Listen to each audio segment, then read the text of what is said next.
and several authors of books on the assassination. They discussed returning the film to the family of ARRB Zapruder, a one-time Dallas resident who filmed the assassination, or if it should stay in the hands of the government. This 2-hour and 15-minute hearing took place at the National Archives, where the Zapruder film is stored.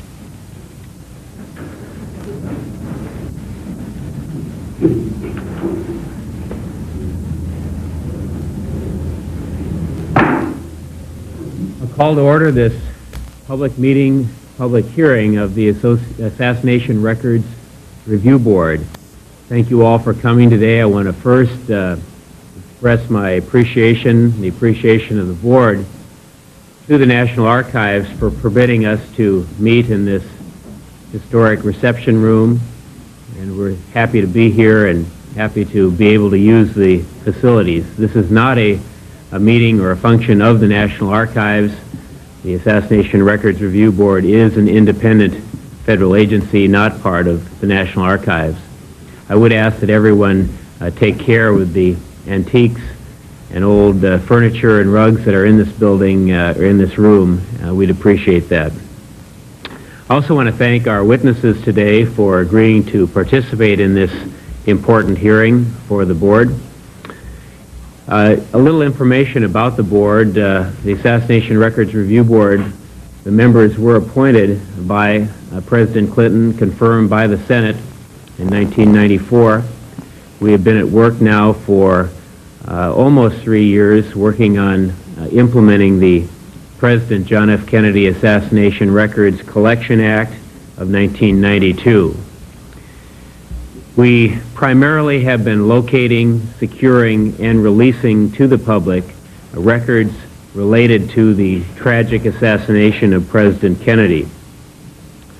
Much of the records that have been released are records that have been held in federal government files.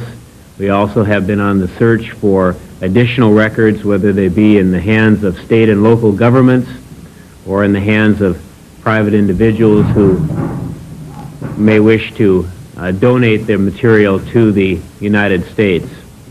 This has resulted in a ever-growing collection of records of the assassination at the National Archives at College Park. Upwards of nearly 3.5 million pages are now available to the public at the National Archives. The goal of the Assassination Records Review Board was the goal of Congress in passing the Records Collection Act, is to ensure the broadest possible public release of the records of the assassination of President Kennedy, relevant records which were created before the assassination, and certainly all of the records of its investigatory aftermath. It is not, I emphasize, it's not the responsibility of the Review Board to solve remaining mysteries associated with the assassination or to reach conclusions about the assassination itself. Rather, it is the duty of the board and the responsibility of the board to secure and release to the public to the greatest extent possible the records that unfortunately have remained shrouded in secrecy through so many years since the event in 1963. Let me turn to today's hearing. The purpose of today's hearing is to seek public comment and advice on what should be done with the camera original motion picture film of the assassination that was taken by ARRB Zapruder on November 22, 1963. That film has been stored, the original has been stored at the National Archives.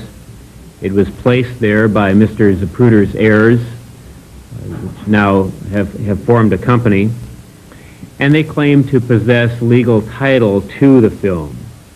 So the Review Board is faced with the question of how to properly handle this artifact, the camera original film from the day of the assassination.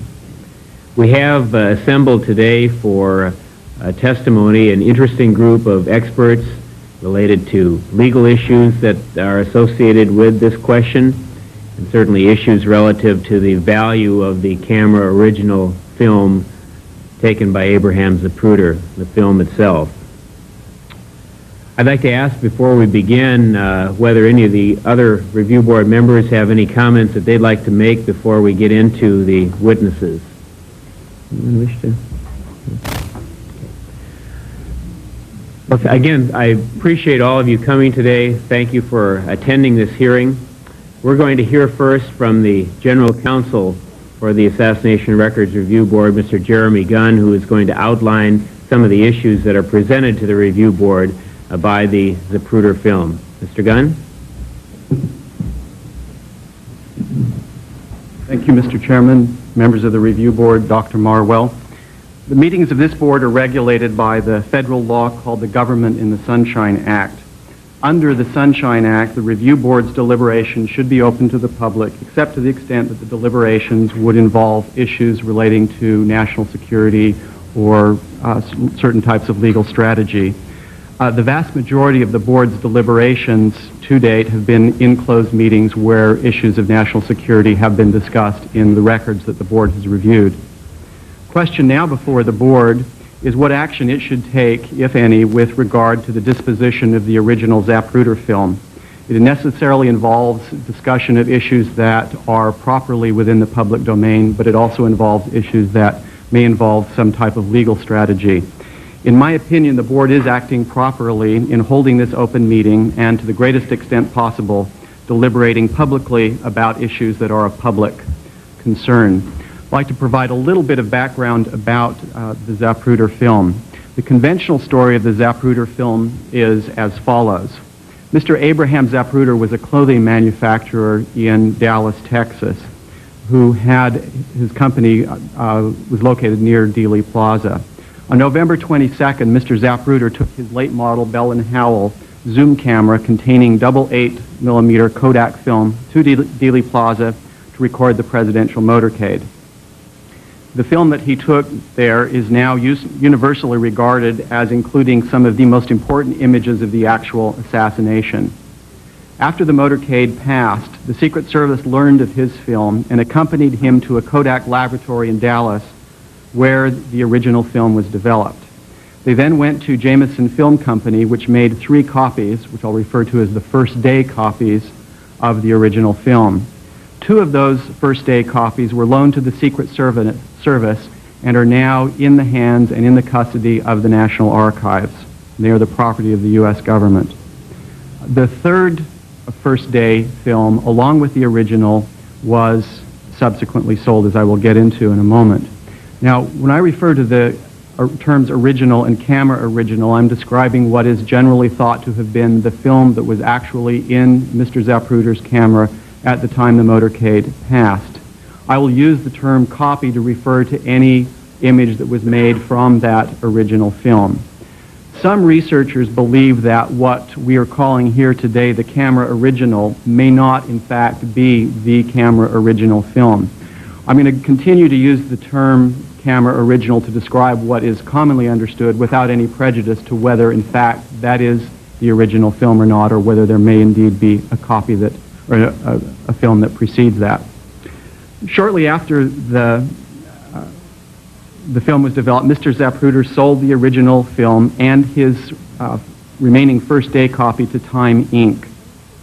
Although there has been some controversy in the past regarding the amount that Mr. Zapruder was actually paid by Time Inc., the record reflects that he received a $25,000 cash payment, which he then gave to the Dallas Police Department for the widow of Officer Tippett, and he received subsequent payments of totaling approximately $150,000 over a several-year time span.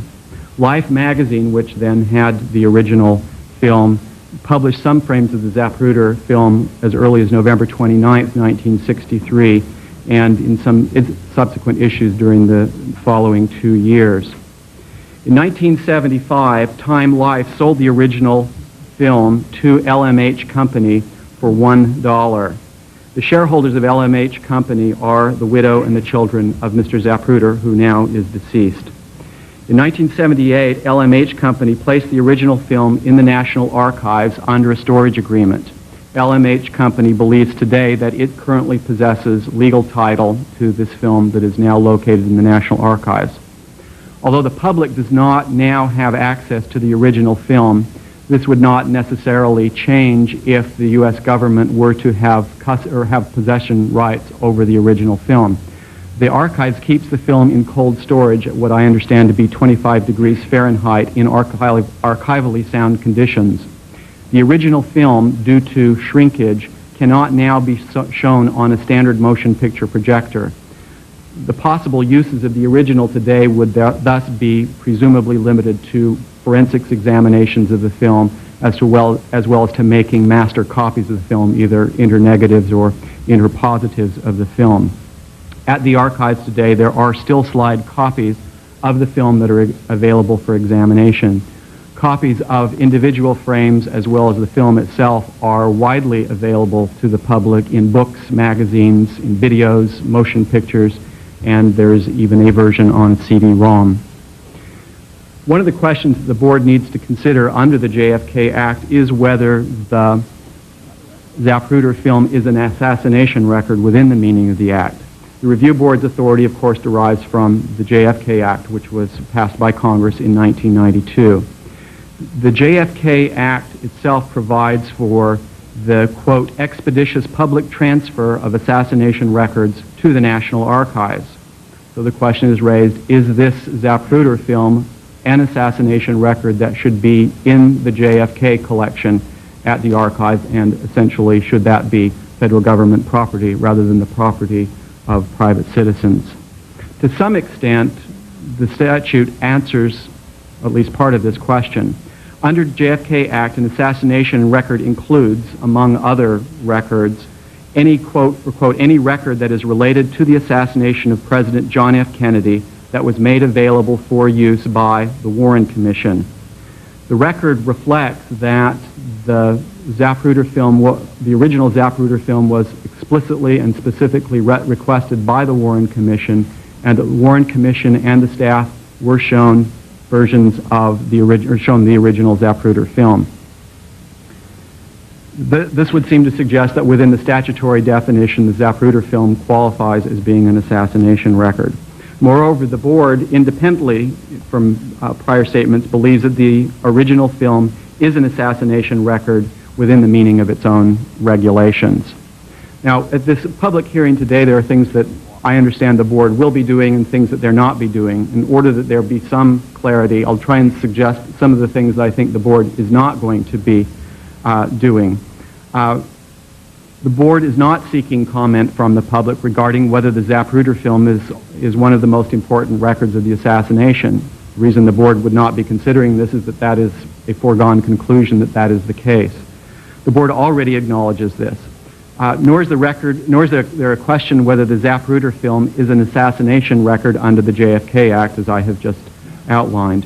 Nor does the board question whether, in the ideal world where no costs involved, whether the Zapruder film ought to be possessed by the U.S. government and placed in the archives. The board also is not undertaking today any examination regarding the authenticity of the Zapruder film, although it is aware of the controversies surrounding those allegations. The board also is not holding a hearing on whether LMH Company possesses legal title to the Zapruder film. That would, to the extent that that is a controversy, be a matter for the courts. Similarly, the board is evaluating the validity of LMH Company's copyright interest in the film. That also would be a matter for the courts.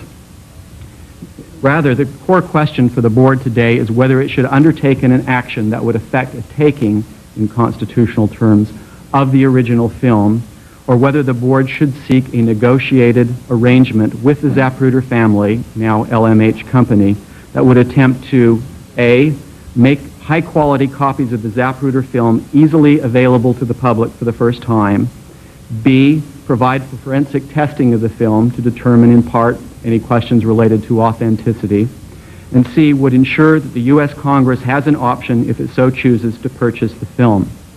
So the choice then for the review board is, to some extent, should the film be taken and transferred to the JFK collection in the archives, or should a negotiated arrangement be made that would include some terms that would make copies of the film easily available to the public. I'd like to outline the parameters of the two options before the board. So the first one is the taking option.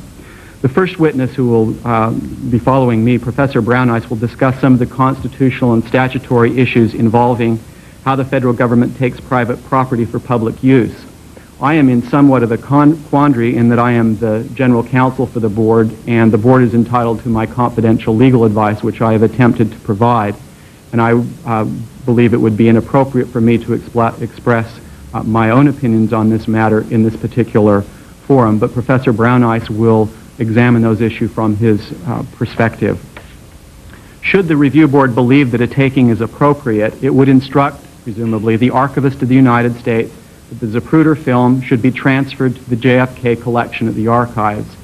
Now, to one extent, that is a paper transfer. The film would be continued to be stored in exactly the same location, but rather than having the LMH company be recorded as the owner, the U.S. government would be the owner of the film. Although there are several possible developments that might follow from that instruction by the board, one likely scenario is that LMH company would then sue the federal government in the United States Court of Federal Claims and demand just compensation for having been deprived of its property. The Department of Justice would then presumably represent the United States and the review board in any following litigation. If the court were to agree that the review board has the authority to transfer the film, the court would then presumably determine the value of the film and order that LMH company be compensated out of funds from the U.S. Treasury. Under this particular scenario, Congress would not need to make any particularized appropriation of funds for the film, although payments nevertheless are derived from funds appropriated by Congress for this litigation fund. If the board were to attempt a negotiated arrangement option, it would likely follow along the following, likely contain the following provisions. First, LMH would agree to make the best available copy of the Zapruder film using the best available technology, best available current technology. The high quality copy would include images that are between the sprocket holes on the original film. A digitized version of this film or of the original film could then be made. Second, LMH would agree to make this high quality copy available to researchers for their individual use. Thus, to the extent that LMH has a perfected copyright interest in the film, they would agree to license, to some extent, the use of the high-quality images. Third, although copies would be available at cost to the public from the archives, LMH would nevertheless continue to possess whatever copyright interest it would have in the film. Thus, although members of the public could then easily purchase for the first time high-quality images of the film for their individual use, the license agreement with the archives would not provide that members of the public would be entitled to make subsequent commercial use of that film. So a member of the public could request the film, obtain a copy of it. They could not then, under this arrangement, go out and redistribute that or put it into a movie or put it into a book and make profits on it. Fourth, Congress would be given an option to purchase the film. Such an option could be formulated in different ways. Nevertheless, an agreement would provide that Congress would be given an opportunity to purchase the film, to place that in the archives, or to have the government have permanent possession of it in the archives. Finally, the basic term that would likely be involved in such a negotiated agreement, the government would be able to conduct all appropriate forensics tests of the original film, including any and all tests that would reasonably answer the question of the film's authenticity. I think that there are a few questions the board ought to consider from the experts who have been called here today and from other members of the public who will be speaking, and I'd like to give some suggestions of the sorts of questions that would be appropriate. First, in regard to the camera original film. Does the original Zapruder film possess an intrinsic historical value such that the review board should take action to ensure that the original is kept at the National Archives regardless of costs? Second, what harms might befall the original if the government does not acquire the film? For example, could a private purchaser purchase the film from LH Company, cut the film into individual frames, and then sell that on the public, thus destroying the integrity of the original film. Another question is the original film itself a wasting asset in the sense that it has deteriorated over time and that it will continue to deteriorate over time, so that conceivably a copy of the film right now may be worth more for its evidentiary value than would the original film be 20 years from now. That's a question for the experts. Over time, will a copy, the next question, could a high-quality copy of the film, which includes images between the sprockets, satisfy all of the legitimate needs of researchers and scholars? And if not, which specific needs would not be satisfied by a copy of the original? Another question is, could such needs be addressed by the governments conducting a forensics examination? Could a panel of experts be assembled who could look at the original film and make determinations regarding either the speed at which the film went, the significance of the images between the holes, and other technical questions that have come up regarding the Zapruder film? Finally, in this area, there's a question whether possible future technology not known today using the original film may be able to answer questions that cannot be answered through current technology. Questions that would seem to be also appropriate for the question of whether there is the statutory authority to take the film are as follows. What actions may the review board legally and properly take in order to ensure that the public has access to the original and to high-quality copies of the film?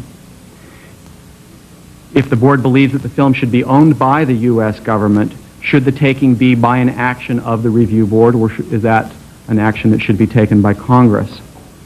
Another question is whether the review board under the JFK Act has the legal authority to take the Zapruder film. Another question is, what are the possible consequences of the board's attempting to take the original film? What are the possible consequences of the board's not attempting to take the original film? Another question which may be of interest to the board is what monetary value should be attached to the film. Now, I should say to the public here that the board has received in confidence monetary appraisals of the Zapruder film that were conducted by experts retained by the Department of Justice and by LMH Company in cooperation with each other. So the board has had some information which is currently protected on some valuations, and which the board is free to either accept or reject in its best judgment. To say that the Zapruder film is invaluable or is important does not really answer the question of what monetary value should be attached to the film. If the film were taken by the JFK Act, or if Congress were to purchase the film, the legal owner would still need to be compensated. How much should the government pay to compensate the original owner? Finally, is there a cost beyond which the government should not take the original? Should it be up to a certain amount, it would be appropriate for either the review board or the Congress to take the film, but beyond that amount, it would not be appropriate.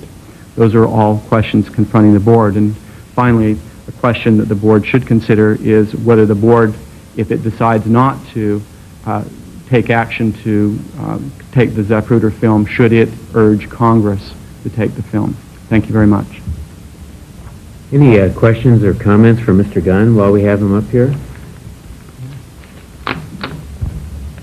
My favorite kind of question.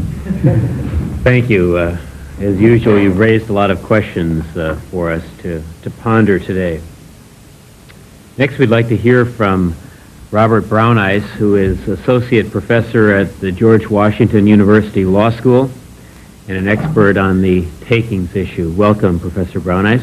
Thank you, Mr. Tonheim. And thank you for joining us today. As I understand it, the review board is interested in my opinions about a number of issues related to the exercise of the government's eminent domain power, its power to force private individuals to give up property, over this camera original film taken by Mr. Zapruder, especially the issue whether the Records Collection Act affects a taking of the film for which just compensation is due, or whether it authorizes the review board to effect such a taking. And I'm going to direct my prepared comments to that narrow issue, the issue of legal authorization, and then any other broader issues that can be explored later in questions. Let me say at the beginning that there's really not any constitutional question here. Under settled law, Congress has eminent domain powers over both real estate and personal property in the United States, presumably including the Zapruder film. Nor do I think that there's any question that if the review board were to direct the archives to place the film in the JFK collection, that would constitute a taking for which just compensation is due. The issue, rather, is a statutory one, and that is, given that Congress had the power to exercise eminent domain, did it do so? Or did it authorize the board to do so in the Records Collection Act? And having closely examined the text of the statute and the legislative history of the statute, my conclusion is that this is a close call. There are arguments to be made on both sides. And therefore, I think it would be most helpful for me today to outline the arguments on either side and then leave the difficult questions to you. Let me first consider the portions of the text and the legislative history that weigh in favor of the exercise of eminent domain or of the taking of the film. Mr. Gunn has already covered some of this material in his testimony. There are two major operative provisions in the Act. They are sections 5C1 and 5D3. They both use the terms assassination record and possession.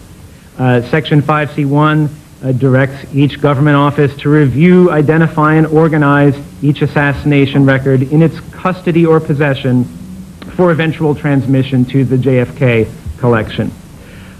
Section 5D3 directs the archives to place in the JFK collection all, again, assassination records which are in its possession and which have been publicly available in their entirety without redaction. Mr. Gunn has suggested that it's not really a question before the board today whether the Zapruder film constitutes an assassination record, but I guess just to add to that, I think I'd point out that if a court were in the position of having to decide this issue, I think that there is a very good chance that it would find that the Zapruder film is indeed an assassination record. So, putting aside for the moment other provisions of the JFK Act, these two operative provisions would indeed seem to mandate the transmission of the Zapruder film to the JFK collection. If the issue of whether it's an assassination record is put to one side, the only other issue is was it in the custody or possession of either the archives or some other government agency? And I think there's a pretty good argument to be made that it was. So that's the major part of the text of the statute which weighs in favor of a finding that the statute has taken the film. The other major factor, it seems to me, that weighs in favor of a taking is the text of the Act, and particularly all of the statements in the legislative history of the Act that disclose the purpose of the Act. The Senate report on the Act notes that in the eyes of the public, each investigation and inquiry into the assassination of President Kennedy served to raise additional questions about the assassination. The Senate report states that the JFK Act was a result of the recognition by Congress and the executive branch that the records related to the assassination of President Kennedy be fully disclosed. The Zapruder film, as has Mr. Gunn's already stated, is such an important record of the assassination that it may well be the case that failure to maintain a government possession of the camera original or to disclose it to the public might well undermine the public confidence, and there I'm quoting again from the Senate report, that it identifies as one of the underlying principles of the Act. So there's the gist of the case in favor of a taking. Let me turn to the other side. now, however, and look at the text and the legislative history and an interpretive principle that courts might apply that weigh in the opposite direction. It seems to me, having looked at the Act, that the most important piece of text may be Section 11A of the Act. Section 11A creates an exception to those operative provisions I was talking about earlier.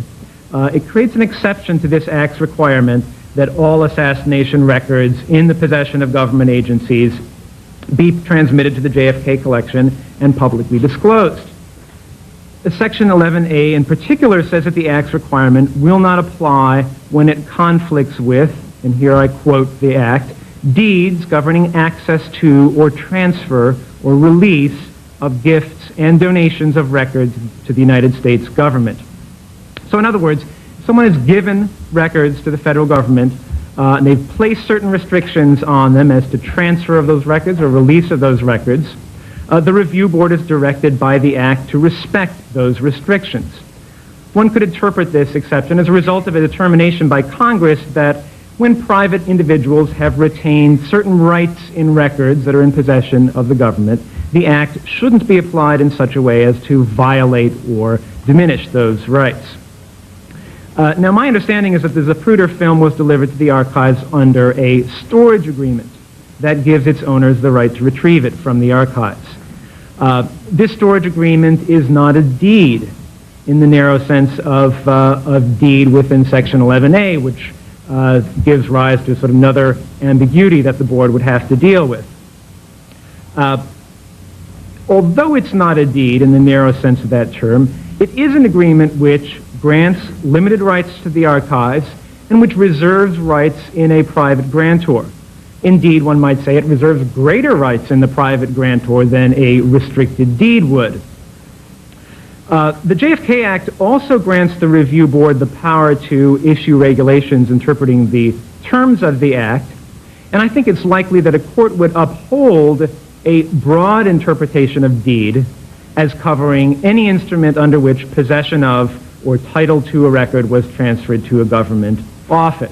So I think if the review board were to come to the conclusion that it thought it appropriate to define deed broadly, that a court would probably uphold that broad definition. That, of course, would mean then that the review board would not be mandated by the Act to transfer the Zapruder film to the JFK collection. And significantly, the Senate report on the JFK Act, the Records Collection Act, states that if the review board locates assassination records that were given to the government subject to restrictions, it should, and here I quote the Senate report, where possible, seek the waiver or necessary permission to open the records to the American public. This language doesn't seem to contemplate a taking in which the review board would force public disclosure and pay just compensation to the donors for breaking their restrictions. Rather, it seems only to contemplate that the board would seek a voluntary waiver of the restrictions on the part of those donors. Now, aside from Section 11A, the Act also contains several references to government records, a term that shows up in a number of provisions in the Act, which could be read as suggesting that the Act applies only to records owned by the government. The term government records applies in the findings and declarations portion of the Act, and it also appears in a number of its operative provisions. And perhaps most significantly, Section 4A1 of the Act provides that the JFK collection at the National Archives, quote, shall consist of record copies of all government records relating to the assassination of President John F. Kennedy. Government records, however, is an undefined term in the Act. And Section 4A2, the immediately subsequent section describing in detail the contents of the JFK collection, says that that collection will include all assassination records that the Act requires it to include. Now, the term assassination record, of course, is defined, and I think it does not appear to require government ownership. And my guess here is just that the term government record is a remnant of an earlier stage of the process of drafting the Act, probably should have been wholly replaced by assassination record.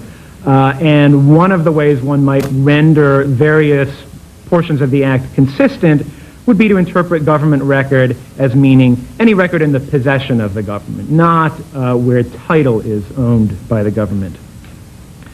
In addition to these two items of text that the JFK Act does contain, it might be notable that the Act is missing any reference to eminent domain or just compensation.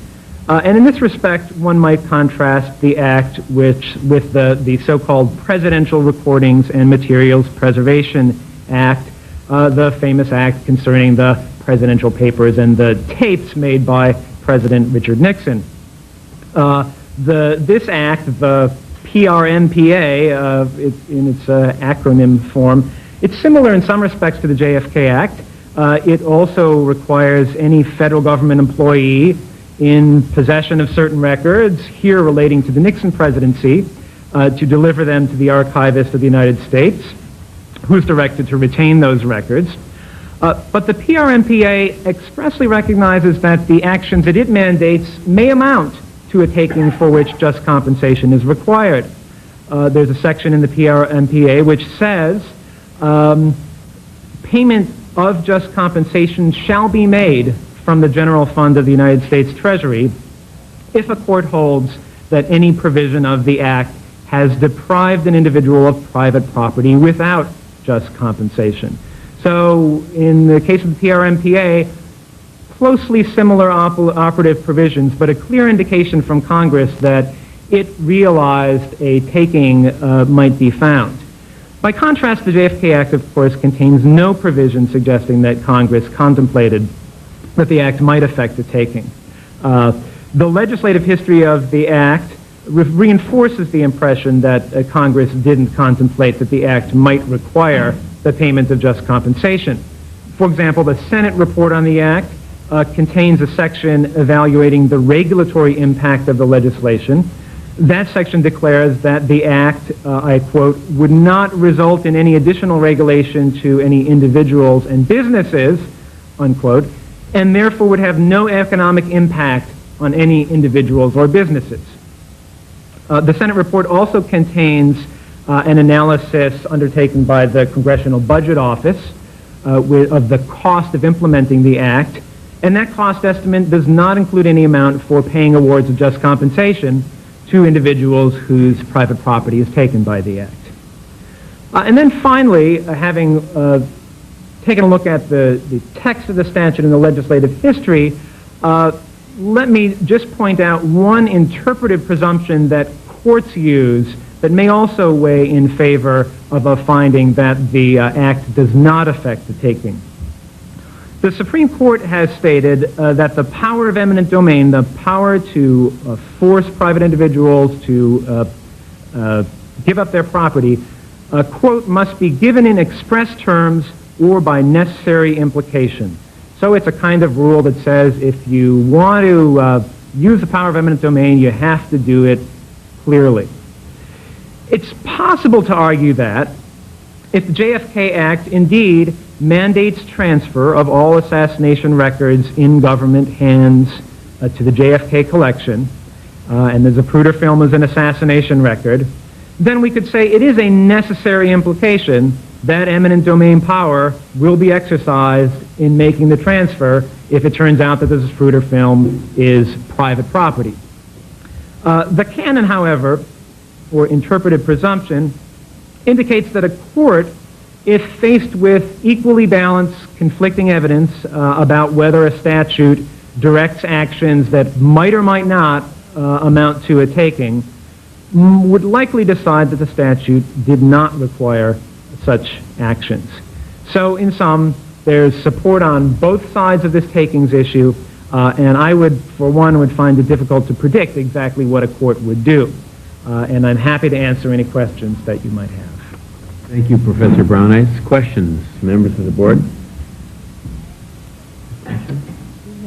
Go ahead. It's been of great interest, this question of possession. And it may very well be, for example, that the Congress was not as aware of the fact that the archive stores things, and so uses the word possession. Possession, in your view, then, means what? Does it mean that the Zapruder film may or may not, because you just finished saying that if it turns out that the Zapruder film is not in the hands of the government, is it your opinion then that the film is or is not in the possession of the federal government? Of the federal government? I think it's most likely that a court would find that the film is in the possession of the federal government. It's not entirely the case that Congress was completely unaware. I think that the archive stores items, although the material in the legislative history is sort of scant, but the archivist did mention the deposit agreements in the legislative history. So some evidence that Congress may have been aware of that.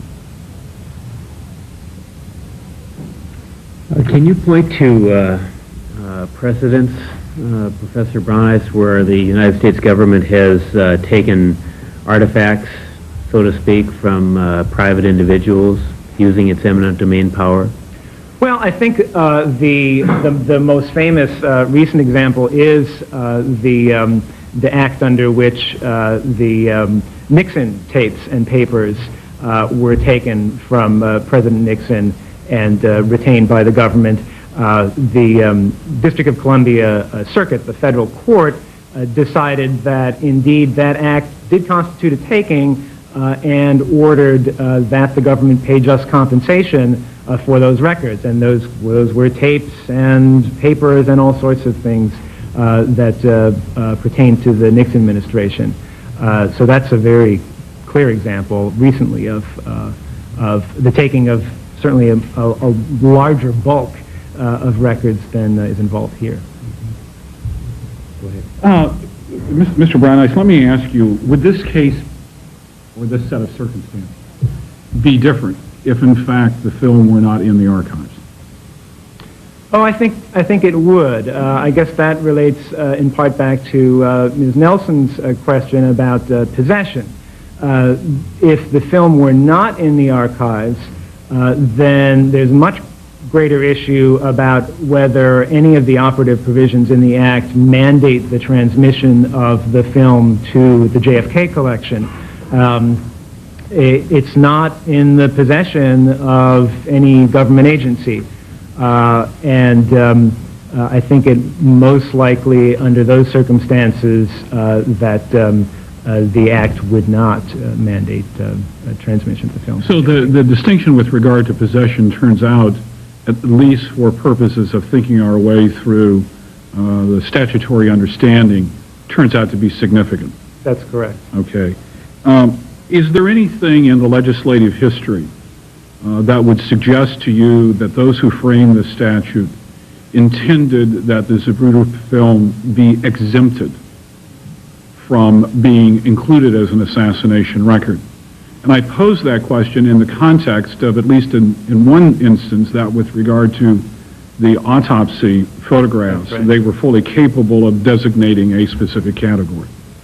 Yeah, there's nothing in the legislative history that specifically singles out the Zapruder film. There's no mention of the film by name that suggests that Congress was thinking of exempting it from the collection. The only indication in the legislative history is a testimony of the Archivist of the United States, which may have resulted in the amendment, the placement of Section 11A in the Act, the broader exception that I was talking about earlier.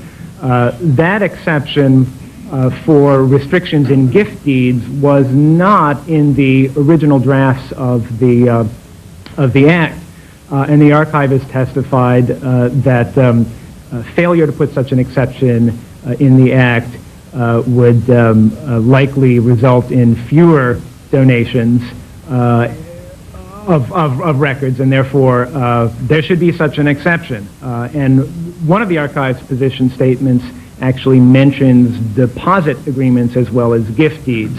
But as we know it, Section 11A only refers to gift deeds. Well, let me, if I may, Mr. Chairman, press just a little bit on this particular issue and raise with you the question of whether or not Section 11A is directed at the question of how materials that are in the possession of can be used, and access granted and rights to be able to view them would be structured between the archives and a person who's making a donation or a contribution, as against the question of removal of the material altogether from the possession of the government and returning it to the individual who originally donated it. It's possible that that Congress did have in mind that sort of distinction.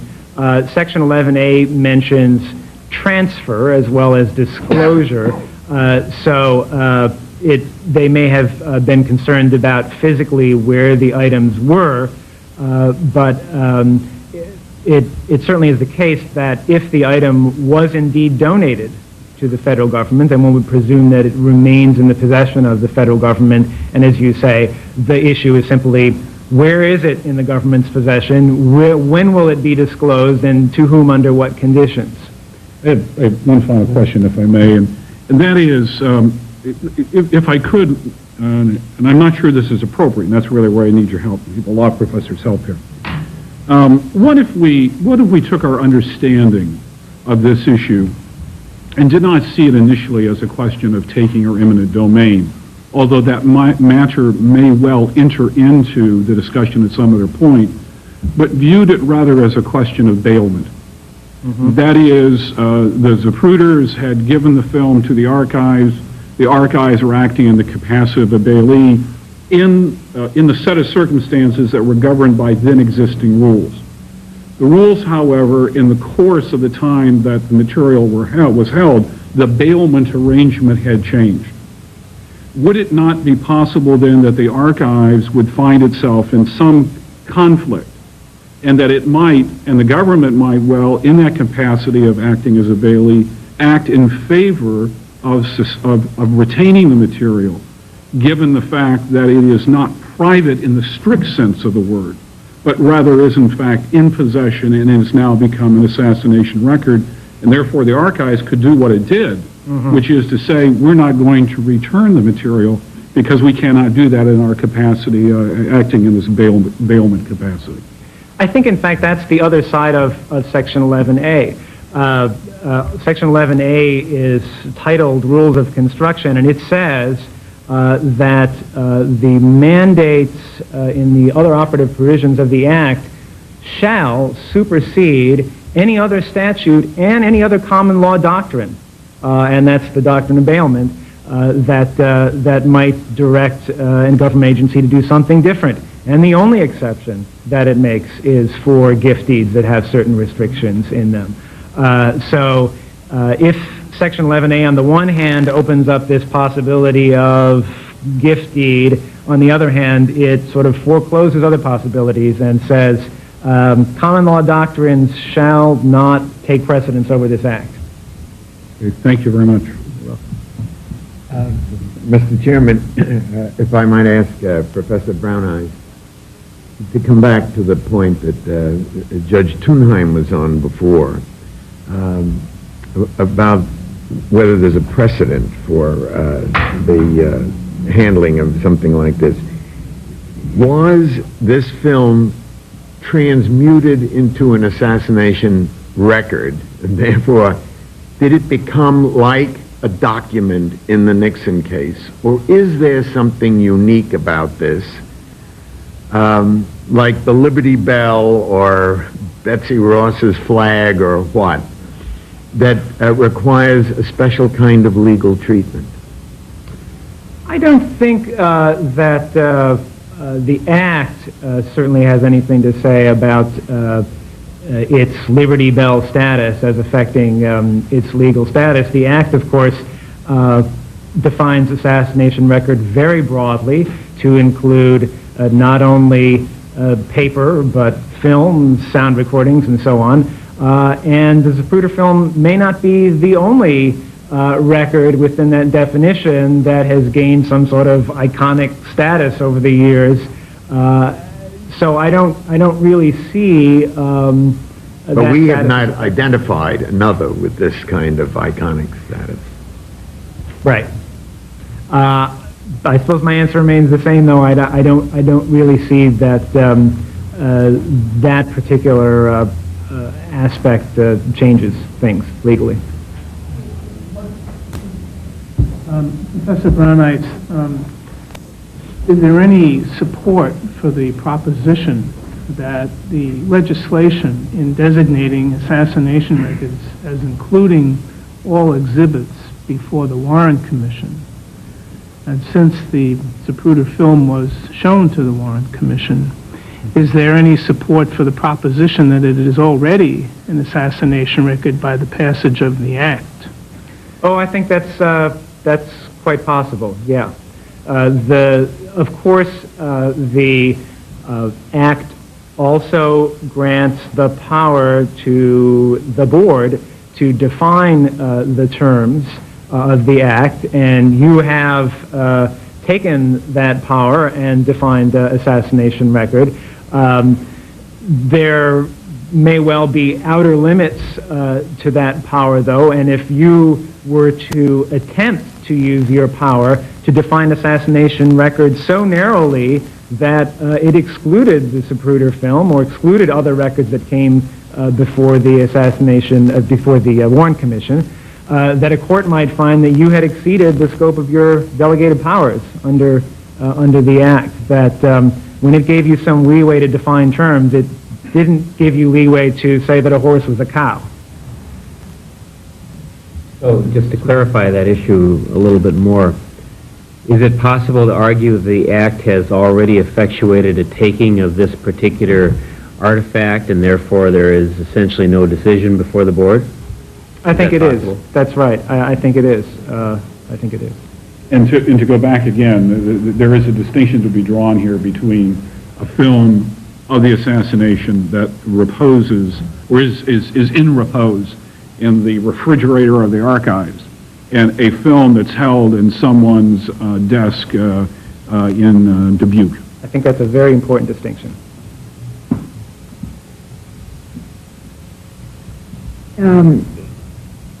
Of course, the Zapruder, the LMH company, of course, challenged this view, in which case it would then be taken to the Court of Claims. That's correct. Presumably. It seems to me that, well, it's an interesting thought that the Act has already decided this issue for us. Is that really what you meant? I mean, we keep pushing that because that, of course, is a very interesting new idea that you brought in today. That is really what I meant, yeah. Again, as I suggest, although the Act gives the power to the review board to issue interpretive regulations, the court might find that there are limits to that power. Yes, of course. And if the film is an assassination record that was in the possession of certain government agencies, then the Act just says it shall be transmitted to the JFK collection. And it was a part of the Warren Commission. That's correct. I'm going to ask you one last question, Professor Brownice. You've examined a lot of cases in which takings have occurred and in which courts have determined value eventually for the material that was taken. Any thoughts you have for us on what the financial costs to the taxpayers might be in a case like this one? Well, the measure of damages, or the measure of just compensation generally is fair market value. Does that include commercial value? That certainly does. It's what the property would bring on the open market if it were, say, put up for an auction.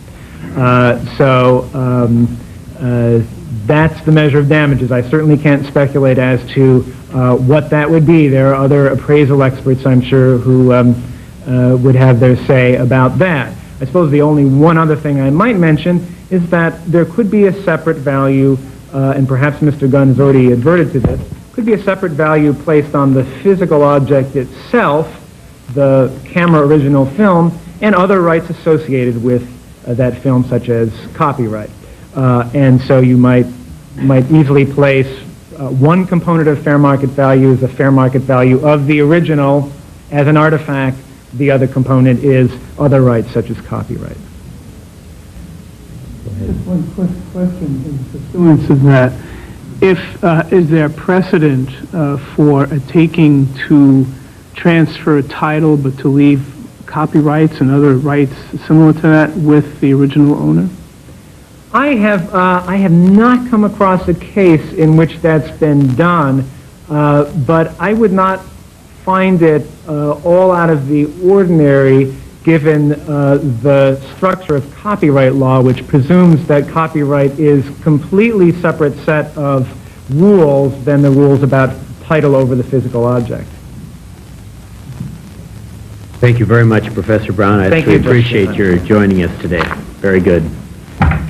Next, we're going to hear from Jim Lazar, who is the president of the Assassination Archives and Research Center. Welcome, Mr. Lazar. Good afternoon, Mr. Chairman. Whoops. Members of the panel. We're happy to have you back again to advise us today. It's a pleasure to be here.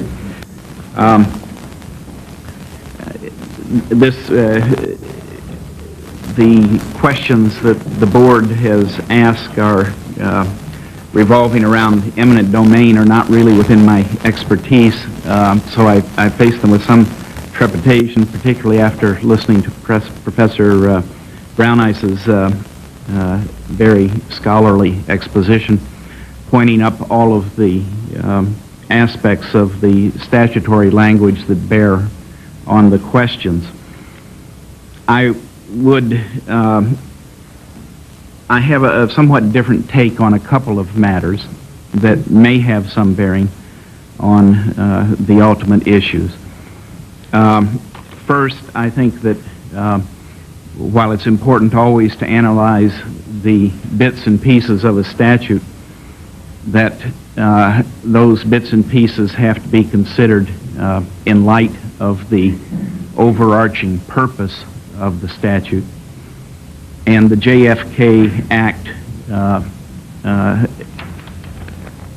was clearly intended to accomplish a couple of things that are set forth in Section 2 of the Act, findings, declarations, and purposes.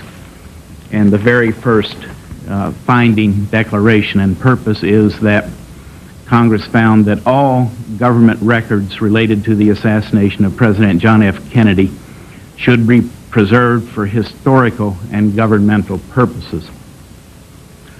I think it's very important that the board take actions consistent with that purpose and not lose sight of the forest here.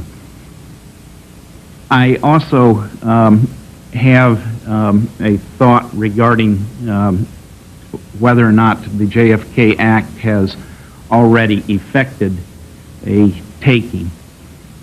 And it's my view that with respect to the copyright in the film, that the JFK Act has in fact effected a taking by virtue of the very section that the professor has cited, Section 11A, which provides that the JFK Act in effect overrides all prior statutes. The JFK Act having been passed subsequent to the Copyright Act, I think that it overrides the Copyright Act, and so the Congress has itself effected a taking of the copyright. Now, that has implications certainly for the value of the film, because the value of the commercial value of the film is hardly separable from the copyright in the film. And it also has implications in terms of public access, because under both the JFK and the Freedom of Information Act,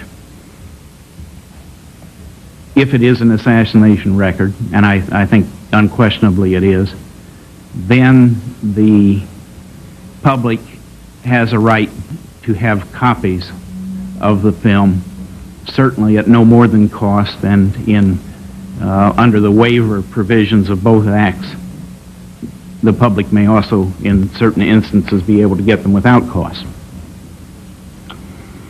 So that leaves you with the question of the value of the actual physical copy, the camera original, as divorced from the copyright. And it seems to me, one, that value is greatly diminished.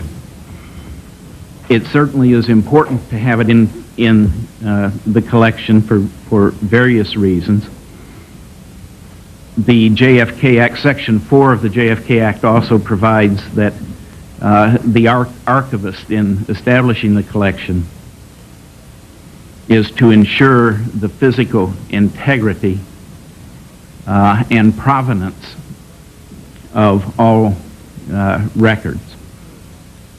I think it is difficult, if not impossible, to ensure the integrity of the film and its provenance so long as it remains subject to the whim and caprice of private ownership. So I would argue that, and it seems to me also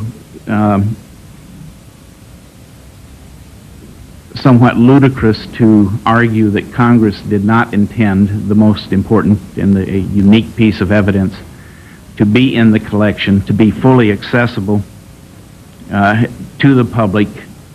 And I think it needs to be subject to government ownership in order to not only to preserve it, but to make sure that with advances in technology, the public may have access to the information provided by any advances in technology that can take place. So now, as to one other, there are various scenarios as to how this matter could resolve itself.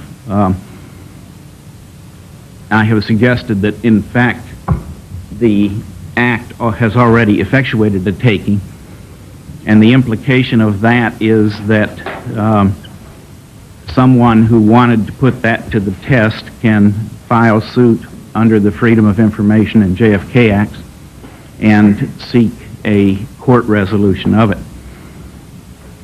There have been previous attempts to ensure that the Zapruder film be made part of the public dialogue on the Kennedy assassination. And that history is first in the Barnard Geis Associates case, which I think Professor Tink Thompson Josiah Thompson will inform you about later. The court ruled that it was that the copies that he made of it for use in his book 6 Seconds in Dallas were subject to the fair use doctrine. Secondly, Professor Melville Nimmer, a noted copyright scholar and First Amendment scholar, proposed that in a very certain narrow class of cases, the First Amendment interest in enlightened democratic dialogue overrides the copyright interest. He gave two examples of that. One, the example of the famous photographs of the My Lai massacre. The second, the Zapruder film. And in his opinion, it would be unconscionable that the copyright interest would supersede the overwhelming public interest that could not be fulfilled in any other way but through access to the photographs. I think that if I'm correct, if the JFK Act has effectuated an expropriation of the copyright, then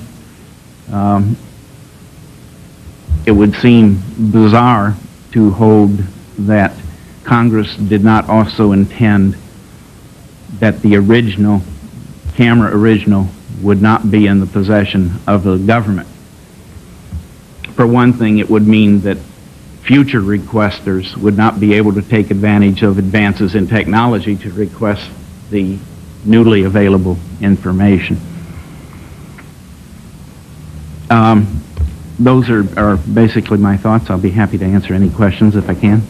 Let me ask you a question, Mr. Lazar. You were active in the passage of this act and testified before the Congress, quite active as I recall. Why don't you think the Congress specifically mentioned the eminent domain issue in the act?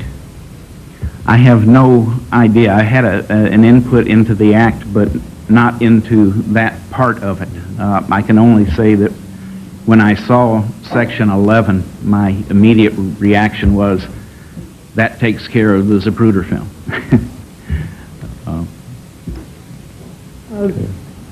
Mr. Lazar, we all heard Professor Brown Eyes say that, acknowledge that quite likely the Court of Claims would have to hear a case that the LMH company would in fact probably seek money, seek payment. And so part of our task is to perhaps decide how much in fact the American people will be out, taxpayers will be out, if we in fact decide to take the film under any of these conditions, say it is part of the act anyway.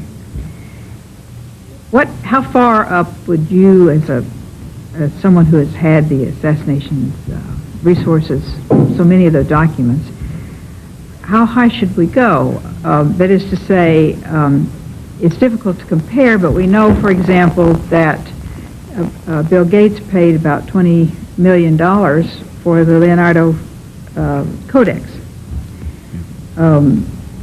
How far should we go? Making an assumption here that it is not already included. I'm making a different kind of assumption. I don't know. I'm not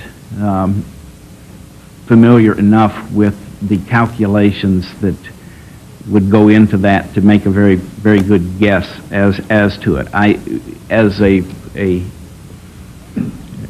More as a personal reaction than as a legal matter. I would think that the fair market value should be offset by the very large sums of monies that have been paid out in the past. And I must say that what particularly troubles me about the exercise, which I view as a misuse of the copyright with respect to this film over the past decades, is that it has, I think, thwarted the intent of the copyright provision in the Constitution, which I view as ordinarily intended to be consistent with the First Amendment. For 12 years after the assassination, the American public did not get to see this film, and that had a devastating impact on the history of the case, delaying its reinvestigation, among other things, by more than a decade. So I would hope that there be some recognition that the copyright holder has already garnered an enormous windfall profit from this film and would not put the taxpayers to any further great expenditure of funds. What would your estimation be of the amounts that the Zapruders have earned from the copyright? Well, I would say that it probably would approach $1 million, is my guess. We start with $150,000 that we know about for certain. There have been movie producers that have paid reportedly $30,000 or $40,000. There have been television producers and others. So I would not be surprised if it approached that figure, but I have no personal knowledge of it. I think that is something that the review board should try and find out if it has to make a determination as to how much should be paid for the film. Let me, if I may, kind of follow up on that and follow on the context of Anna's question. Would it be your judgment that and let's assume for purposes of argument that the copyright issue is not settled in the way that you believe it should be, is there any ceiling on what the American people should pay? Oh, I think there's obviously a ceiling. There's a ceiling to everything, short of national survival. But where that ceiling is, I don't know. Well, certainly one of the important, that is an interesting and important issue here, and so is the question of what researchers and scholars might take from the Zapruder film, either in matters of research or matters of authenticities, given the controversy that surrounds the film. Mm-hmm. Can you speculate for us at all about what it might mean to a researcher to have this original available? Oh, I think it means a great deal to the research community. I mean, remember that I cited some of the findings of the purpose of this act, but perhaps the overriding purpose of the act was to restore some confidence in government. It's very difficult for me to see how you can go to the assassination community and say we have restored confidence in the ability of the government to come to grips with this history, and yet we are leaving the single most important piece of evidence in the hands of a private citizen. That seems to me just to be self-defeating. It can't be done. But the crux of that understanding would be that a high-quality copy, or a copy made of the Zapruder film before it got into trouble at Time Life, would not be as good as the original. Well, it's not only the question of the quality of the original, it's what happened to the original splicings that took place. There's a history to the original that is important. And let me just allude to one other thing. The Act says it is not only, it refers to preserving it for historical and governmental purposes. Now, of course, the odd thing about this film is that it was not seized by the government at the start. This is a criminal case, in fact, the criminal case of the highest magnitude, and evidence is routinely seized in criminal cases, and that was not done here. But if I remember my legal precedents well, the rule with regard to seizure and maintenance of evidence is a function of fact of having a criminal proceeding.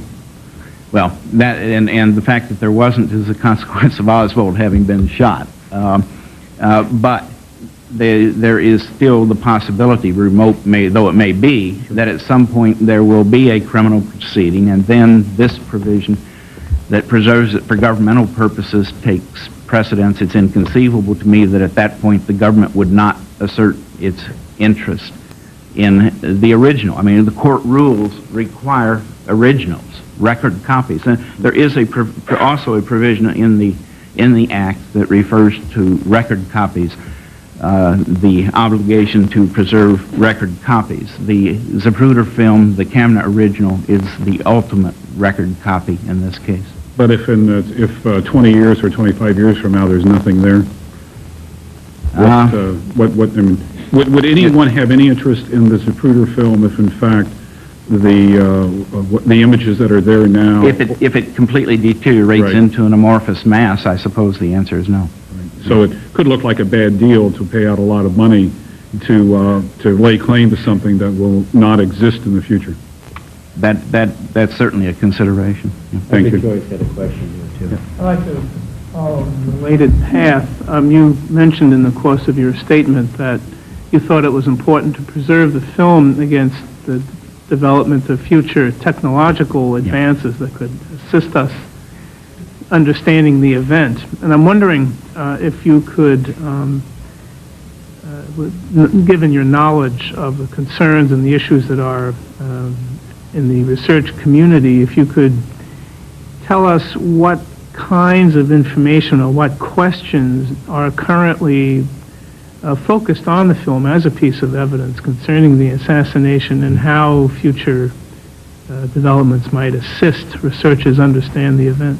Well, as to the technological aspects, it's beyond my ken. I'm not a photographer, and I'm not very well versed in computer science.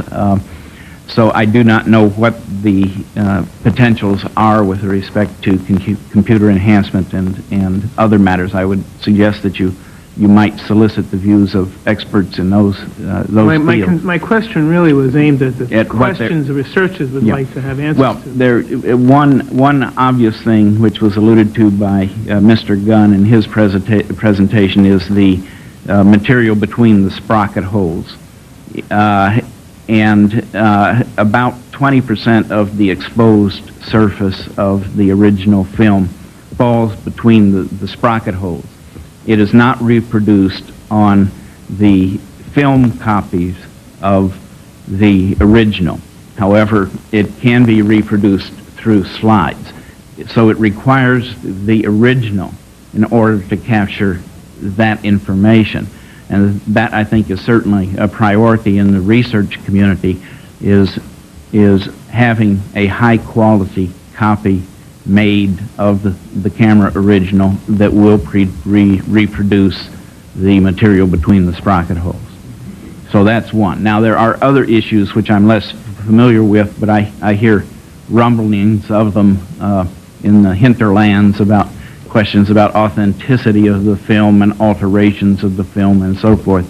I'm not really qualified to speak about those. One final question, Mr. Lazar. Your point that you made earlier that any award of financial costs for taking of this film should be offset by the costs that the family has made off the film. And I understand that completely from a visceral kind of reaction. Are you aware of any cases that would establish that principle that we can look at? No, I'm not. However, I haven't had any chance to research the issue, but I'm not aware of any. Returning to Professor Joyce's question, some of the other the questions are the obvious ones that relate to the sequence and timing of shots, direction of shots, where the wounds are located, the movements of witnesses, the movements and reactions of Secret Service personnel, Dallas Police Department personnel. All those things are of interest to the research community. Thank you, Mr. Lazar. We appreciate your testimony today. Thank you very much. Next, we're going to hear from Mr. Josiah Thompson, who is an author, one of the early authors of a widely read book on the assassination, 6 Seconds in Dallas, I believe. Mr. Thompson, thank you for joining us today. Thank you, Mr. Chairman. Dr. Mello, distinguished members of the panel. I do not have a prepared statement, but sitting here, I've had a few thoughts on two basic points. One concerns the anomalies concerning this film in private hands, which I had much experience of in the 1960s and 70s. And secondly, a question that was just asked. What is the central, enormous research importance of this film? I could, and I will, give you some reasons for seeing the centrality of the film. Friday afternoon, November 22nd, and Forrest Sorrells is in Abraham Zapruder's office. Abraham Zapruder gets his camera out of the safe. Had Forrest Sorrells said, Mr. Zapruder, I'm taking that camera and that film as evidence in this homicide, we might still be here today, but we wouldn't be here with this particular problem. Forrest Sorrells did not do that. I think he made a mistake. And because he did not do that, in August of 1966, when I came to this very building and saw the Zapruder film for the first time, what I was permitted to see was a copy of a Secret Service copy. In the summer of 1966, that was the only way any ordinary citizen in this country could see a copy of the Zapruder film, was coming to the archives, registering, and have Marion Johnson screen a copy of a copy for you. I did that. It was a miserable copy, a miserable copy. I had heard through the grapevine that Life's original and Life's copies made from that original, 4x5 transparencies, were remarkably clear.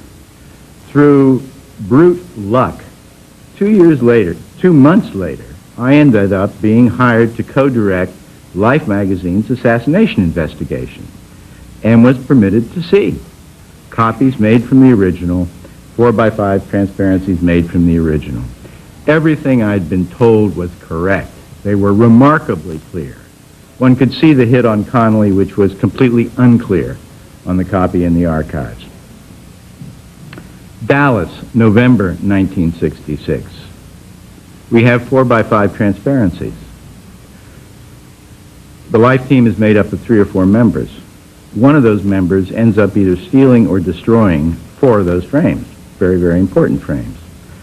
As a young professor of philosophy, I had not a clue what was going on, but I knew something was going on.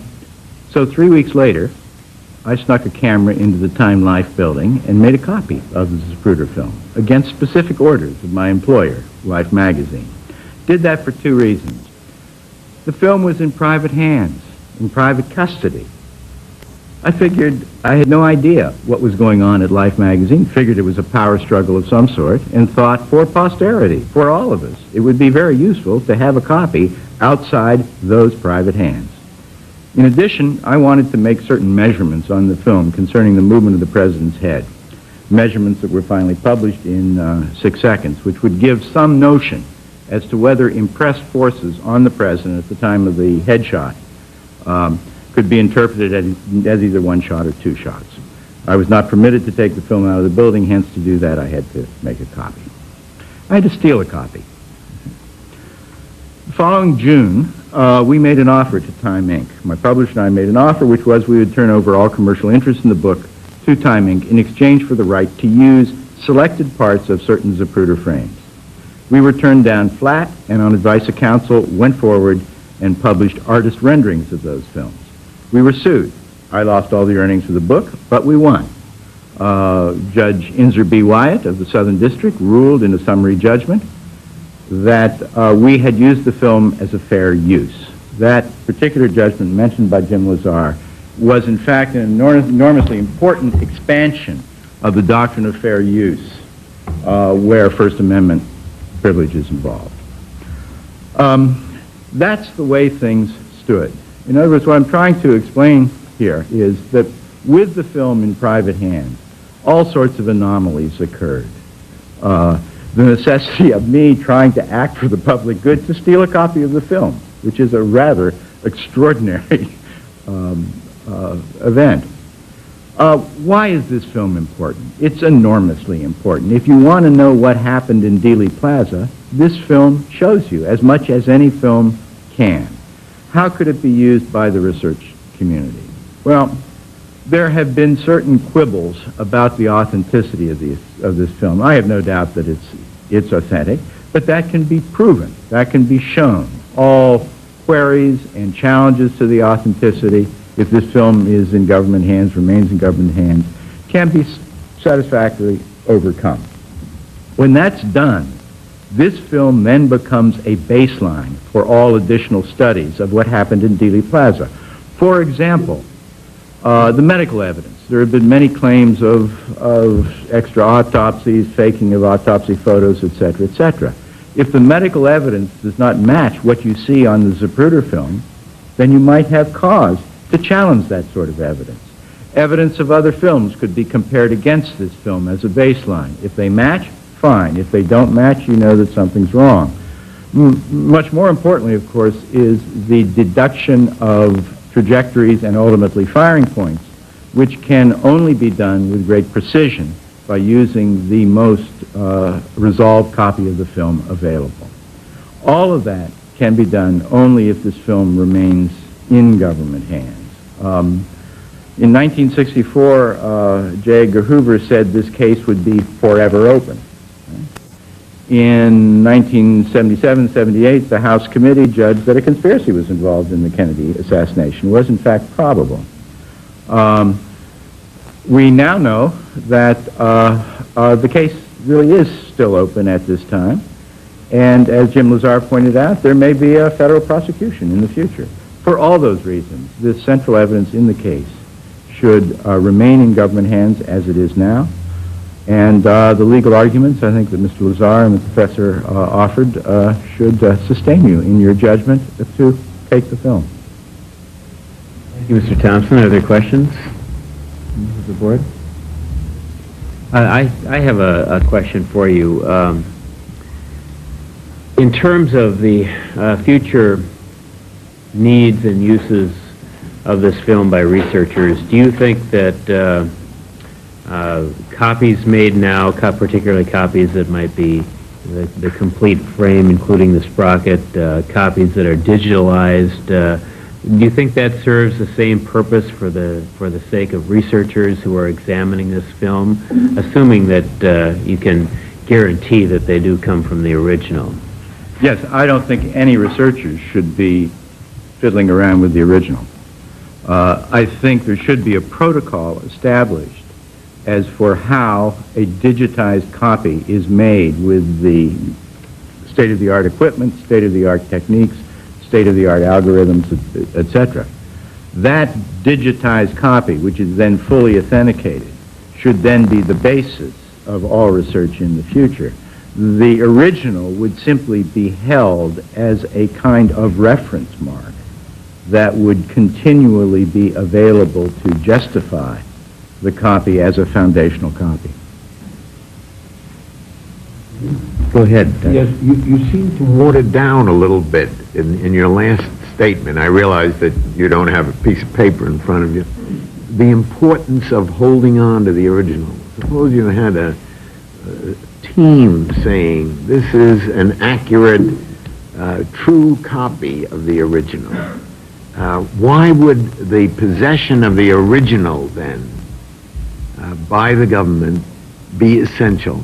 Well, because we don't know whether the techniques that we use tomorrow and the protocols and algorithms we would use tomorrow to make the most highly resolved copy we can make, we don't know that 5 years from now we can't do better, or 10 years from now do better. Thank you. And with respect to the question that Dr. Hall asked Mr. Lazar, is there a ceiling on the amount that the taxpayer should pay for this film, in your view? I don't think the taxpayer should pay a penny for this film. I should add that the figure $150,000, which the Zapruder family received from Life magazine, I know from working at Life, did not include the licensing rights.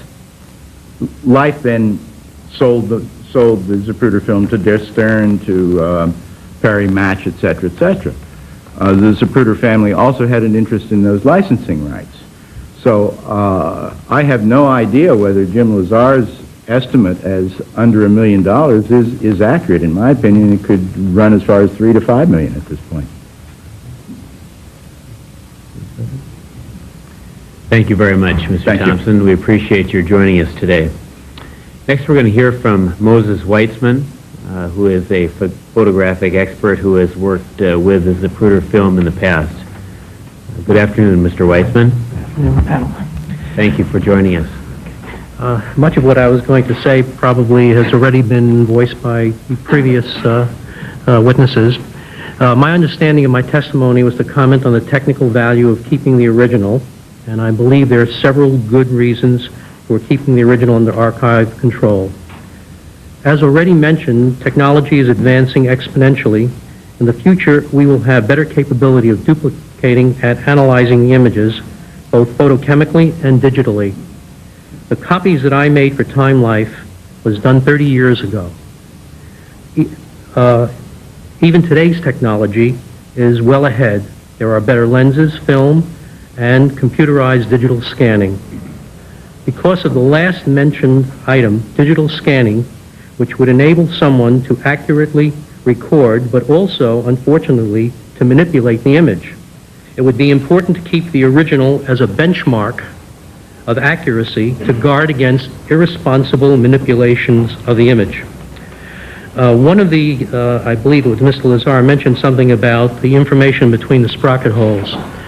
Unfortunately, when I did the work 30 years ago, there was no equipment for duplicating 8mm. We jury-rigged existing hardware. And the way I came to be recommended to do it was by the manufacturer of the equipment, Oxbury Corporation. That imagery could very well be duplicated by properly manufactured components.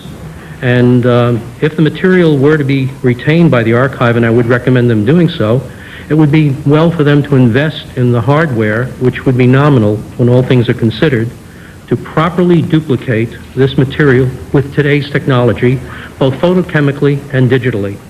There are several very fine companies on the West Coast making motion pictures which are reaping multi-millions, which I'm sure would leap at the opportunity to assist the committee in doing a better job of this. And I would welcome any questions. I guess that presentation's it. Go ahead, Henry. Mr. Weisman, when did you last see the film? I think I saw it for a second time when I believe it was CBS brought it to me for duplicating. I think it was an anniversary of the assassination, possibly 1975. So you do not yourself know from observation what the condition of the film is today? I was here about 6 or 7 months ago, and here in the archives. Here at the archive, I don't remember whether I was shown the film or not, but my recollection of it was in '75 that it was in less condition than it was when I first saw it. And with all things that are not made of stone, they will deteriorate with time. But preservation of film is a fine art today, and Eastman Kodak has put out many, many such papers.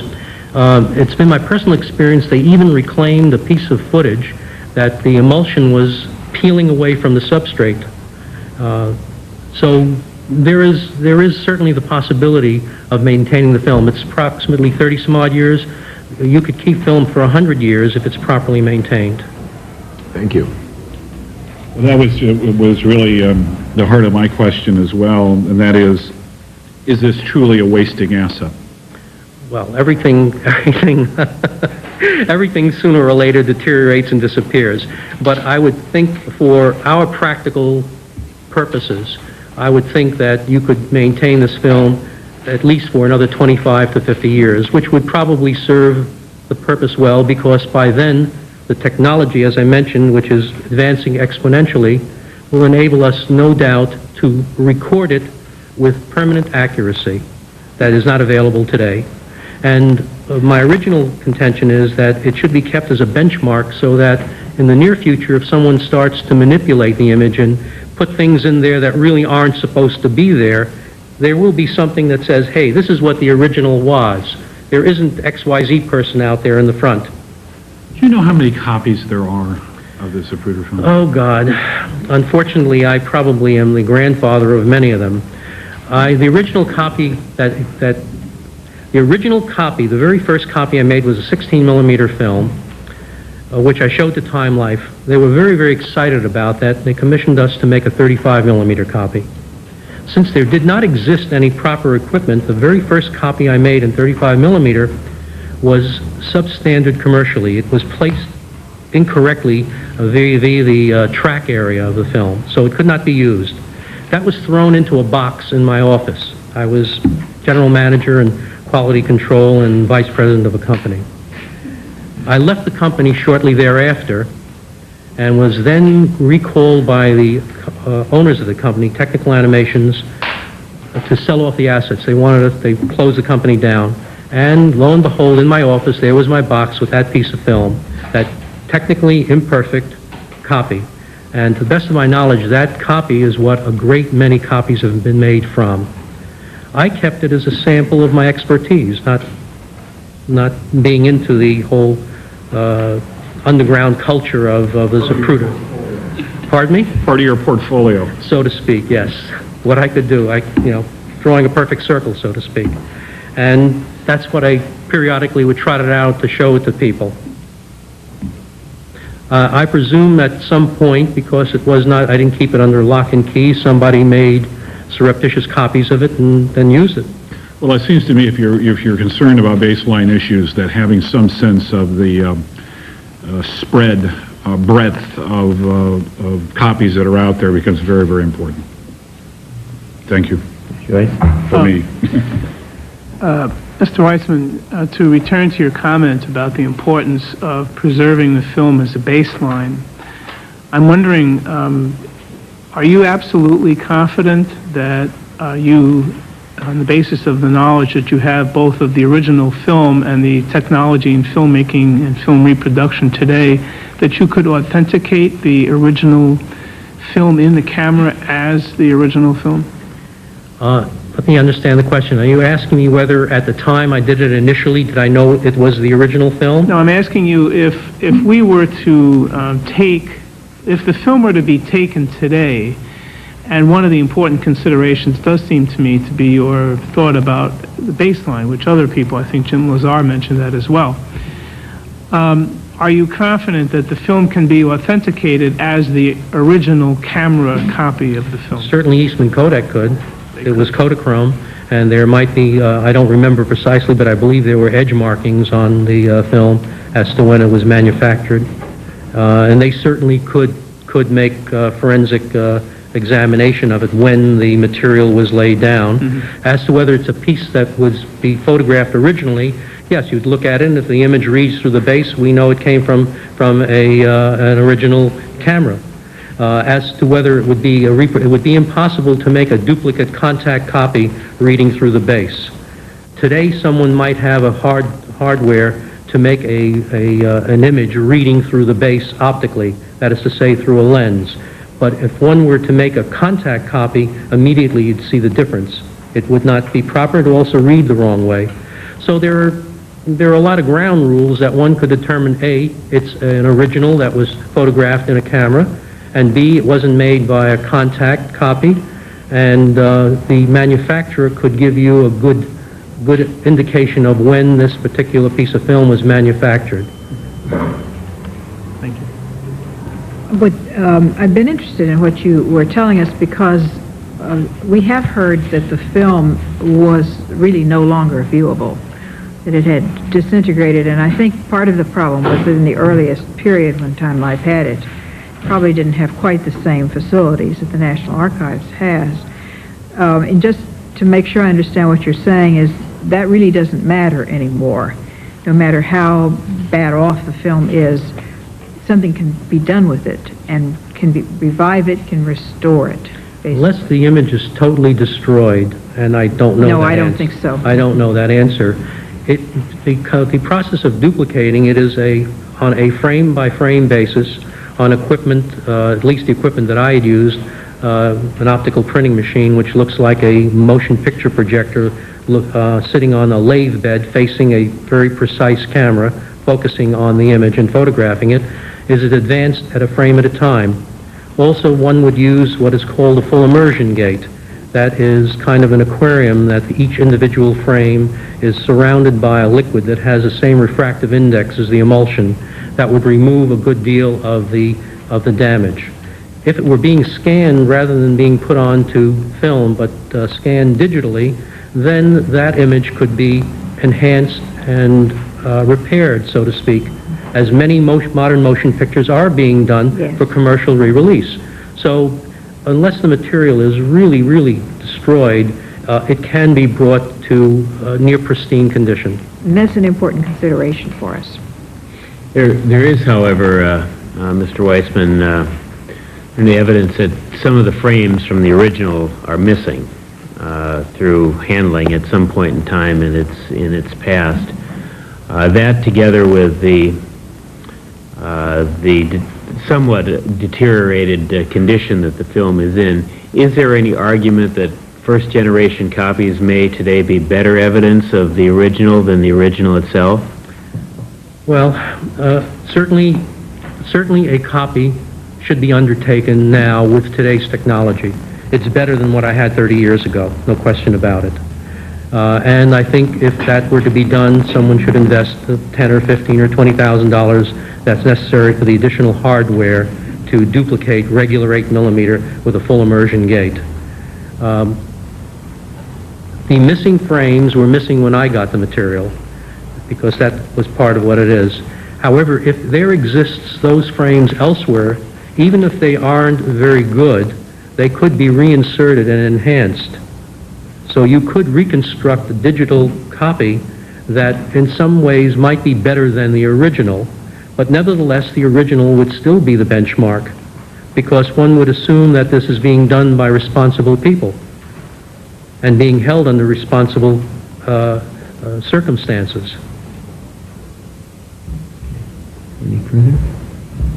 Go ahead. Go ahead. Help me a little bit here. There are, in fact, copies of the Zapruder film that predate the taking of those frames, or so there is, in fact, a copy that contains those now missing frames in the original, right? Yes. Now, I guess the question that I would pose then, and this is in the area of speculation, et cetera, would it not be the case that that copy would have, for evidentiary purposes, because it is pristine in the sense that it has not been chopped up, greater value? No, sir, because it's a contact copy, in my understanding. That is to say, it's an 8mm that was made not optically with a lens, but by contact, a sandwich. Right. And as a result of that, fine detail was lost. All right. So the argument then would be that that previous copy, the full copy that is with the frames in it, is of value, but it doesn't, in your judgment, transcend the necessity of having the original as a baseline. That's correct, sir. Thank you. We've heard arguments over time that there is the ability to enhance the original, to make it into a sharper image, make a better film out of it. Is that true? I mean, can you take the film today and enhance it, or are we simply creating new issues where there weren't issues before? Yes, there is that capability. I'm not an expert in computer technology. I have a passing understanding of it because it's now a technology that is coming to fruition after I retired. However, from the literature that I've read, the answer to that question is yes, you can take an unsharp image and sharpen it. There are algorithms that will determine where the edges meet, so to speak, of a light and a dark area, and create a new image. You can even, well, you've seen it in motion pictures, Jurassic Park, and any number of them, where they create and paint full images. So but unfortunately, that very capability would enable someone who is irresponsible to paint in something that doesn't exist. So the necessity of keeping that Joe block or that meter block in archive is very, very important. So this baseline argument then really turns out to be important, not just in terms of gauging other copies, but taking account of what might be done with the original if it were put in private hands. Exactly. To some way to distort and put out copies that would... sensational exploitation. I mean, needless to say, everyone here has been exposed to that sort of thing. Twister. Thank you very much, Mr. Weissman. We appreciate your testimony today. Bye-bye.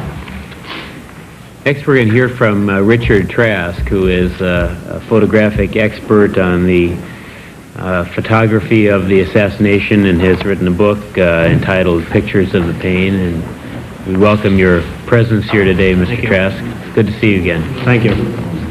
Well, I have some prepared remarks which I'm going to cut down a bit for the sake of time. It is both a pleasure and an honor to be before the board again. After I spoke with you back in March 1995 during your hearings to obtain public input on the scope of your work, I was most pleased that you actively included photographic records within your purview.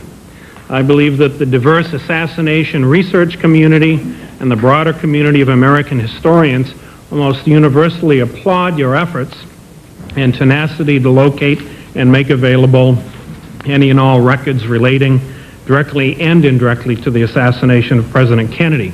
I also want to tell you how impressed I have been by the professionalism, objectiveness, and commitment of David Marwell and the staff with whom I have come into contact, particularly Tom Semilek, with whom I have spoken and worked on a number of occasions.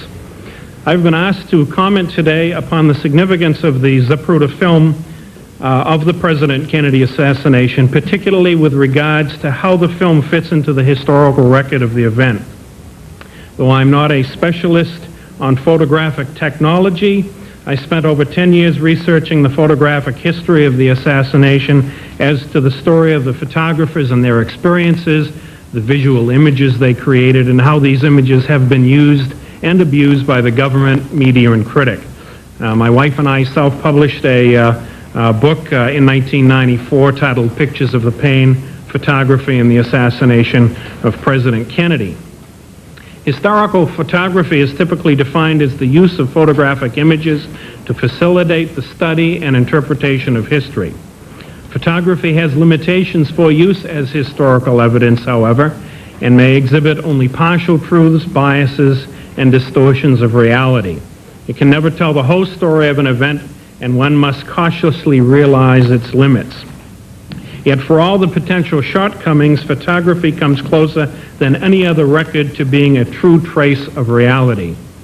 While eyewitnesses' accounts of events can be accurate, their accuracy is skewed by the emotional impact of the event upon the witness, the location of the witness to the event, personal bias, the later opinions of others, and recollections over time. Through the medium of photography, however, a photographer captures on film in a form truer than any person's eye or memory brief, relevant, and dramatic slices of the reality of the scene. And these created images are able to be examined and interpreted as true historical artifacts of the incident itself. At Dealey Plaza on November 22, 1963, about 36 people had cameras. These incidental observers of history recorded in a variety of photographic formats and with differing equipment and skills the last moments in the life of a president of the United States. One of the most famous photographers there was Abraham Zapruder. Around noontime, Zapruder walked a short distance to the Dealey Plaza Park area. He noticed a rectangular block some 4 feet high at the west end of the decorative concrete pergola area. This location would afford him an elevated perch, giving him a good sweeping view of Elm Street. The complete Elm Street motorcade sequence, which Zapruder filmed, runs about 26 seconds.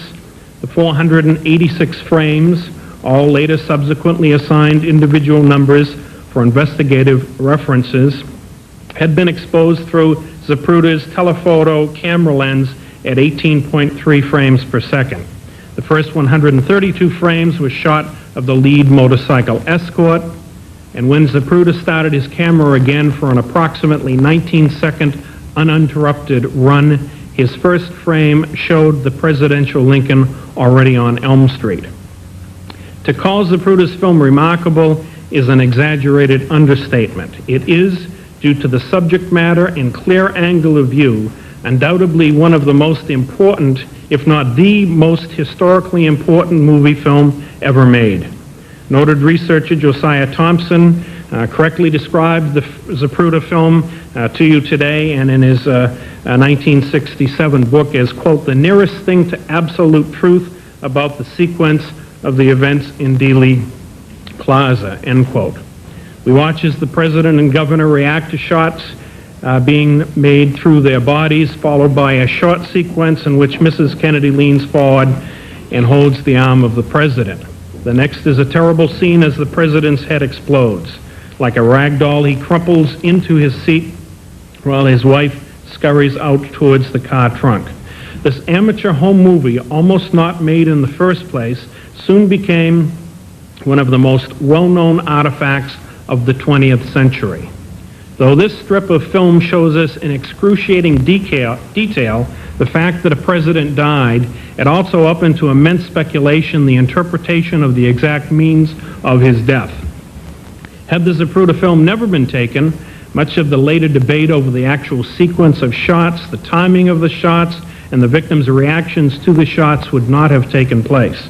It is a dichotomy that much of these later controversies surrounding the facts of the assassination found birth in this, the very piece of evidence that brought us the most truthful visual record of the assassination itself. As a result of the film's existence, various government agencies and a subculture of investigators have delved into science, pseudoscience, studying physics, ballistics, medicine, pathology, human reaction to stimuli, and photo interpretation, all to find the truth of the reality. During the afternoon of November 22nd, Zapruder had his film developed and then had 3 first-generation copies made. Later that day, the Dallas Secret Service was given custody of 2 of the copies of the film. These prints were subsequently used by the FBI and Secret Service in the government's investigation. The existence and potential newsworthiness of this film soon became known to the media. Life magazine editor Richard Stoley arrived in Dallas by the end of the day. Life had the reputation of being the premier weekly illustrated magazine which prided itself in its ability to snag and illustrate important stories. Stoley contacted Zapruder and was able, through good timing, Life's deep money pockets, and the magazine's fine reputation as perceived by Zapruder, to acquire all reproduction rights in the original film. Life published a selection of the film frames in its November 29, 1963 issue. Its emotional impact on the American public was immense. Though additional frames were reproduced in subsequent issues of Life over the next few years, Time Life's dogged refusal to allow this key historical film to be reviewed by the public in any form save by what Life believed to be appropriate was the cause for many legitimate observers to condemn their policy. This possessive and secretive attitude would help foster the belief among many observers that Life was significantly responsible for preventing serious non-governmental investigation from learning the entire truth about the assassination. The Warren Commission relied heavily on in-house studies of what the Zapruder film revealed. The hearings volume, made available in November 1964, included reproductions of over 160 frames from the film. As a result, for the first time, interested researchers had a chance to examine much of the film for themselves.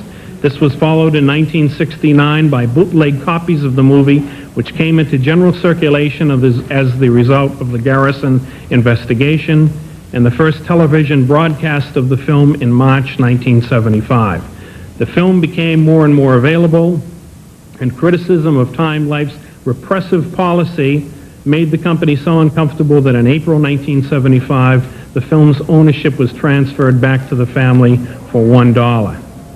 Numerous theories and books have been produced as a result of the study of the Zapruder film. Various government agencies, major corporations, and institutions of higher learning have been caught up in the interpretation of this film's meaning, while scores of objective and subjective amateur sleuths have attempted to exact from it elusive truths. And what of the actual significance of this film to the understanding of the events of the assassination? How does it compare with other surviving documentary materials?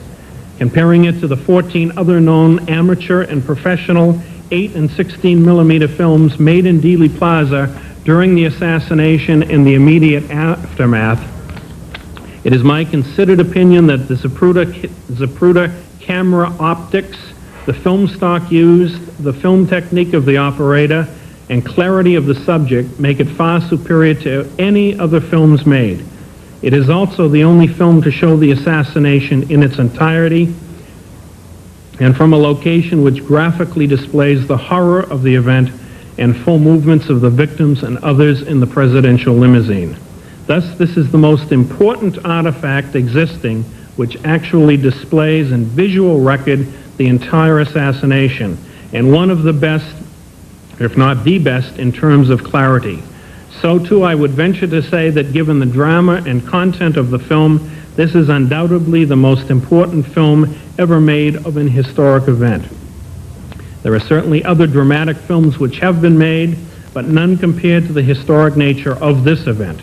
I have been unable to think of another comparable example of such a monumental historic event captured on film so completely. Now, given the importance of the film when compared to other photos and films made that day, how then does this document compare with other singular documentary materials relating to the assassination? As explained earlier, this record is indeed unique and a cornerstone to any examination and investigation into the incident. A simple examination of how this film has been so heavily used in the government investigation and that of so many other investigators easily bears this out. Put simply, this film is, in my opinion, the most important surviving document of the President Kennedy assassination. And what of the significance of the original film versus a good first-generation copy of it?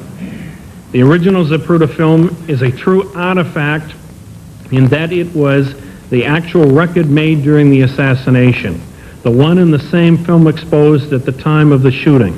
A physical examination of it without the necessity of electronics or other interpretive devices save light and enlargement takes us to the time of the event itself and is clearer than any multi-generation copy can be.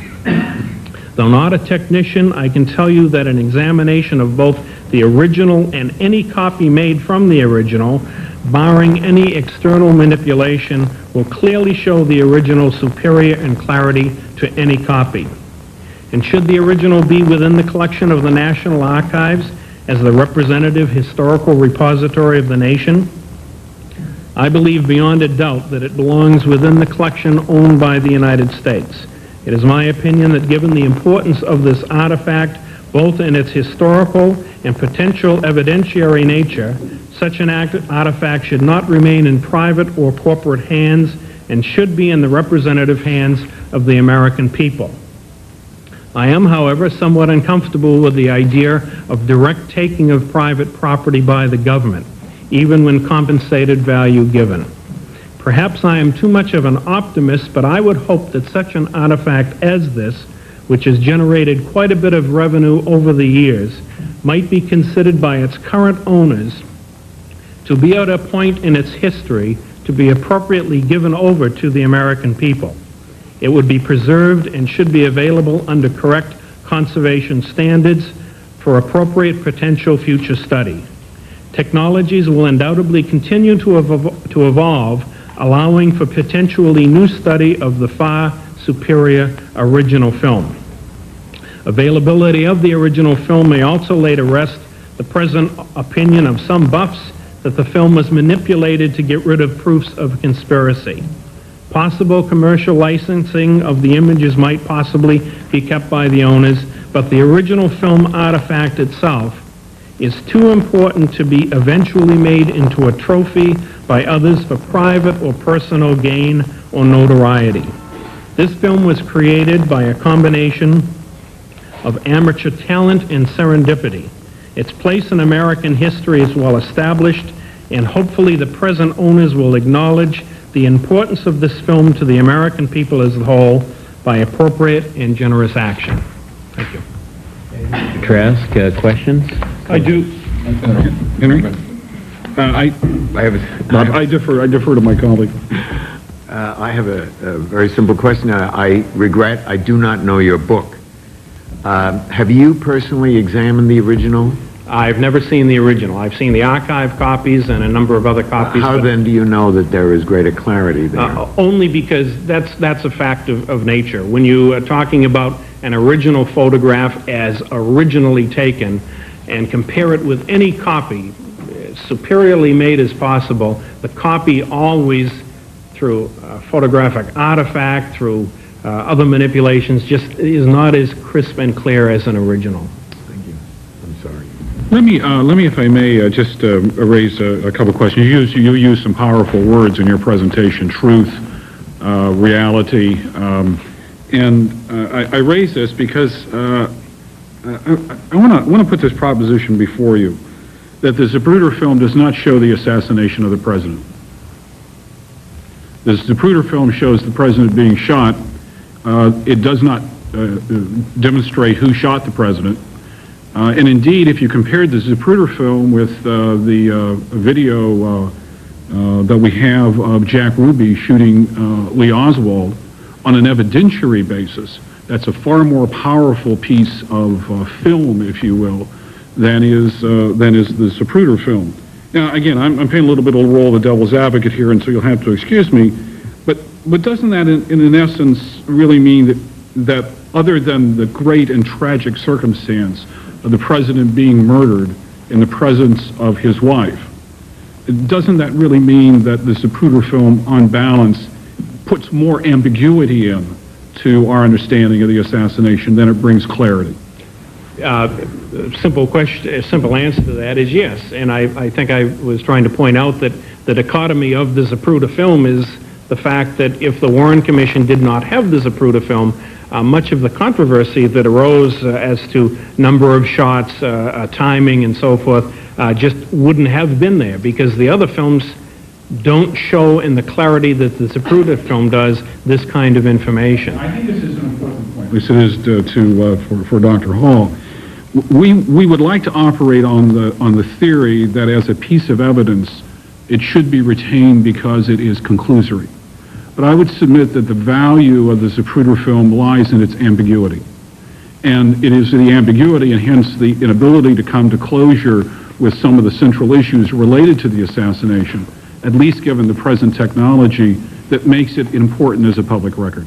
There will always be ambiguity with the Zapruder film. However, in my experience of being interested in reading about the assassination over a 30-year period, it's been amazing how much information has been able to be generated by study of the film. I can't tell in the future what new techniques would be devised which will give us a closer aspect of the truth. But no, you're not going to find in the Zapruder film a Rosetta Stone of who did it.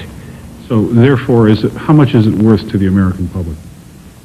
Well, as I've kind of said, if it were on the open market, I believe that it would be probably... But it's a trophy. It's now a trophy. It's not a piece of evidence. Yes and no. It is evidence. You certainly can find information about it. It's also a matter of the historic record. It's as important to keep something like this as it is anything else in history. It is, I believe, the most dramatic film that was ever photographed showing a presidential assassination. Thank you. But to continue that a little bit, LMH clearly has not yet decided, and they've had it a long time, to give it to the American people. So if you were weighing the value, should we weigh the value in a way that would cost what? What is the top? I believe on the open market something like that would be in the tens of millions of dollars. I do not believe the United States government should pay that kind of money for that type of film. Thanks. And I'm hoping, I'm just a little old archivist from a small town in Massachusetts, but I know that people give... In my experience, several years ago, I had a person who made a lot less money than I make, who came in with a copy of the Declaration of Independence that was printed in Salem in 1776. And it had on the back of it to be read before the clergy in Danvers. And I knew when we had it examined, and it was worth in excess of $30,000. And this man did not hesitate, and he could have used the money to give it to our little archives. And I would think that if the Zapruder family, considering the history of this film, what a marvelous demonstration this would be to donate something like this to the American people. Why don't they have a right to make something off their good fortune? Well, I think they have. I think it's quite evident that that money has been made off of it from day one. Thank you very much, Mr. Trask. Appreciate your joining us again. And next, our final witness today is Mr. Art Simon. He is an assistant professor in the Department of English at Montclair State University in New Jersey, and he's the author of the book Dangerous Knowledge, the JFK Assassination in Art and Film, published in 1995. Professor Simon. Thank you for the opportunity to address the board today. I want to begin by underscoring a theoretical point, one which Mr. Hall has already just discussed. And that is the footage shot by Abraham Zapruder is not a window onto the past. It is not a reproduction. It is a representation.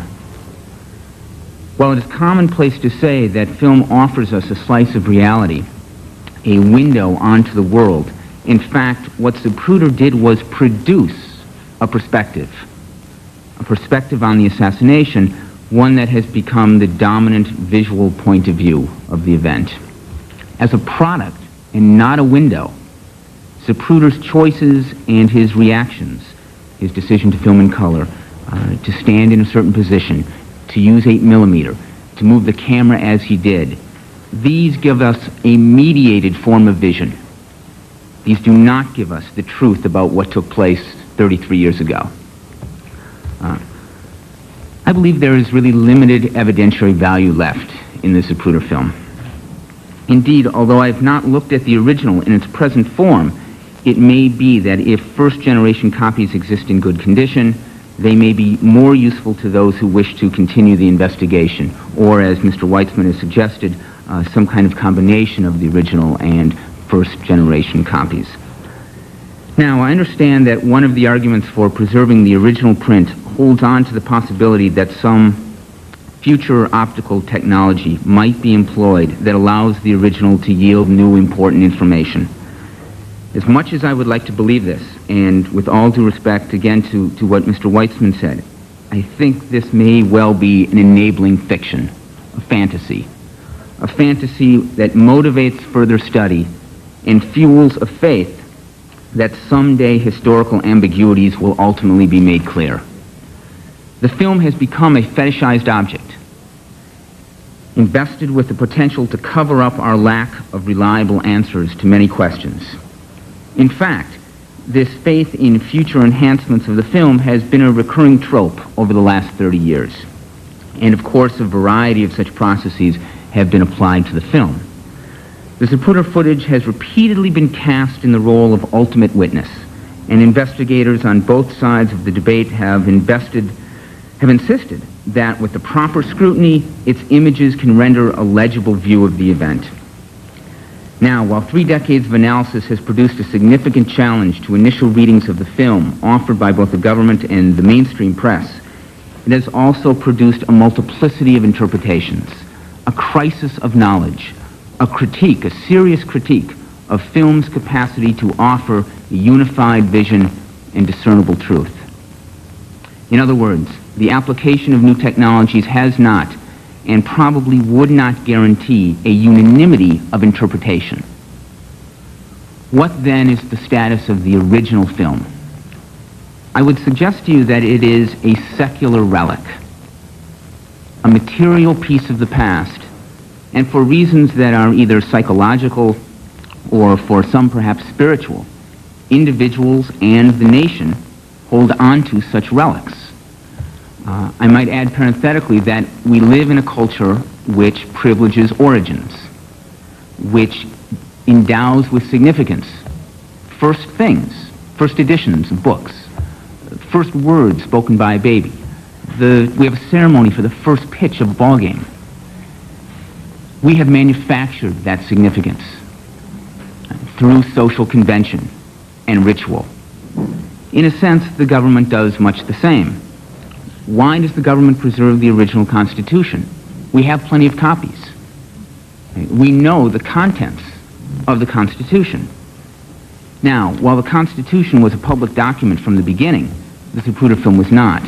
But still, the nation expends resources to preserve significant objects from the past which have had private origins. People's homes, perhaps Lindbergh's plane, sure the list is very long. Perhaps these objects are maintained for aesthetic reasons, because the textures and faded colors bear traces of time and change.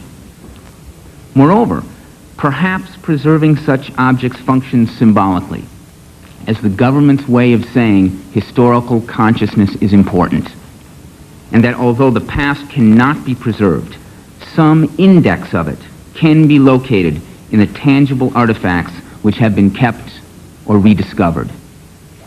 The film, then, is part of some ongoing and perpetual archaeology project. Although, on the other hand, we might say that old things are just kind of cool, and we hold on to old things for reasons that we really can't explain. And I'm not sure there's anything wrong with that. And I'm not sure that there's anything wrong with the government acknowledging that we hold on to objects and artifacts for that reason. I would only add to what's been said already, and that is, if federal funds are going to be spent to keep the original film out of private or corporate hands, as I believe it should, then some mechanism for access needs to be maintained. The criticism that's been directed at the government for the last 30-some years over its handling of the investigation of the assassination must be taken seriously. And so I would just propose that the board consider whether or not the government is the right institution to hold on to the film, and consider at least the options of entrusting the film to a museum, a research institution, or a university. Thank you very much, Mr. Simon. Professor Simon, are there questions? Actually, Mr. Simon, I don't know that it's it belongs to the Zapruder family, and so obviously it belongs in the National Archives if it is sitting in the archives. Rather than a museum or a private institution, I don't think we could do that under our statute. But of course, your point that it should be kept is an interesting one. But if I understand what you're saying, it's okay to keep secular relics. Yes. That it might be useful to keep it for that reason. For reasons that we might not explain in courts of law so much as raises questions about psychology of the nation, if such a thing exists. You also, in your book, talk a good bit about its cultural meaning to the society. Is this also something you're intimating when you say that it should be in the public sector because of the failure to put it there for so many years? Is it culturally important? I don't know from the standpoint of culture for artists who want to borrow the images and recontextualize them to comment on the event, on the last 33 years. I don't know that it's necessary for the government to have the original. Artists can use those images and have used them, exploited them in various ways. So the original film that ran through Zapruder's camera, I don't know that it's necessary for it to have cultural use in the future. You have quite a turn of phrase. I noted enabling fiction and fetishized object and secular relic among them, all of which speak to a certain kind of, in my view, marginalization of the film in the sense of the film as a record. And I'm wondering that I certainly agree with you that it's important for government to assist us, the population, in terms of our historical consciousness. And I'm wondering if you see, in addition to that, if we don't in fact have a record here, and whether if you have any comment to make about the film in its recordness. My first comment would be I'm not sure fetishes are marginal. But second, there's no question that it's an important record of the event, and I think those issues have already been addressed. I don't mean to claim that the film has no evidentiary value. It has tremendous evidentiary value. I'm not sure that it has much value left, in the sense that I think that the conflict over interpretation will continue. We've learned important things about what took place on that day thanks to Zapruder's film. So I don't mean to marginalize it as a piece of evidence or a historical record of the event at all, but only to suggest that even though we have the film text that doesn't guarantee in any way that we will all agree about what we see in the text. And so, as Mr. Hall mentioned earlier, ambiguities will persist. Such is the nature of writing history and dealing with evidence from the past. I can't help reflecting again on that. I think of the Rodney King videotape, and there 3 different juries were able to reach somewhat competing understandings of what that film actually told them. The question, I guess, of some moment in my mind is the extent to which we have an obligation, that is, this generation has an obligation to make sure that generations that come are put in at least as good a position as we are with regard to coming to terms with whatever evidence is there. And one of the problems that I have in this regard is that admitting that there are theories that explain the assassination in terms of the federal government as self-participating, and therefore the last person you'd want to give the emulsion fluid to is in fact the wolf.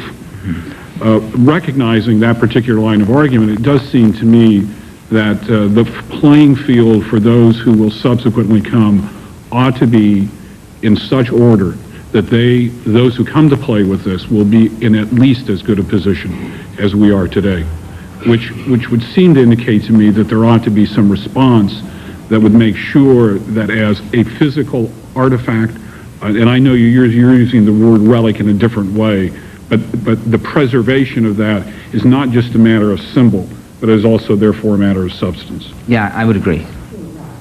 I would agree. I would just reiterate that I'm not sure that those future generations will be free of the same kind of interpretive struggle. Well, yes, we certainly know, if we know anything at all about the writing of history, is that it's hard to find a punctuation mark, and that what we may in fact owe future generations is their opportunity to interpret what they will out of the material. If they do not have the material, it is hard to interpret it. Yeah, go ahead, Henry. Professor, I assume you think that rituals and the keeping of artifacts, while they may be fetishistic, some are more fetishistic, all fetishes are equal, but some are more equal than others. And I think that's what we're talking about, and I think that seems to be an element in the response you just gave to Dr. Hall. You can see we've been reading too many documents. We've been reading you, too.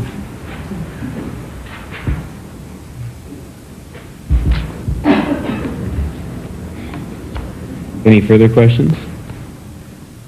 Thank you very much. The question you need to decide then is how much the government pays for a fetish, and what that might be worth. Thank you. Thank you very much, Professor Simon. Thanks for coming. Appreciate your testimony, and let me just, on behalf of the board, thank all of our witnesses here today who provided testimony and opinion and thoughts and good advice to us. The review board will be keeping the public record open on this hearing for several weeks until April 18th.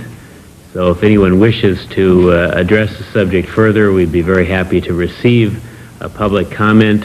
It can be sent to the review board's office at 600 East Street, Northwest, Washington, D.C. The zip is 20530. It's the Assassination Records Review Board.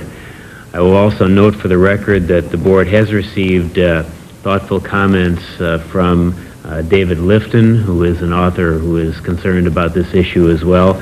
And we've also received a letter which will be part of the public record from an attorney for the Zapruder family. Let me again thank the witnesses today for their testimony. I thought it was very helpful and useful for the board as it really debates and considers what the position of the United States should be relative to the camera original version of this historic Zapruder film. The board is going to take a 10-minute recess right now and then return for some brief additional testimony and a relatively brief public meeting as well. We'll be in recess.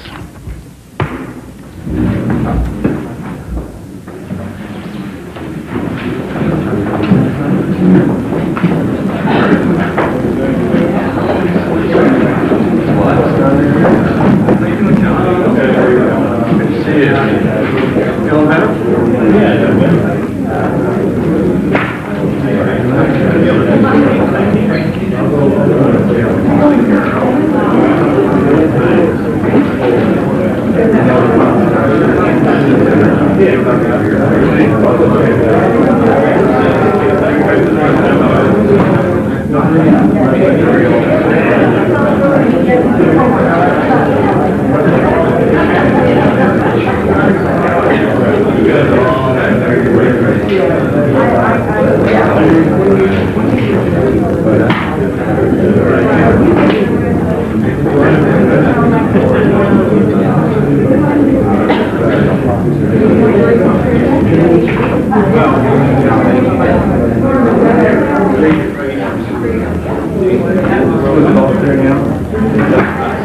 Thank you.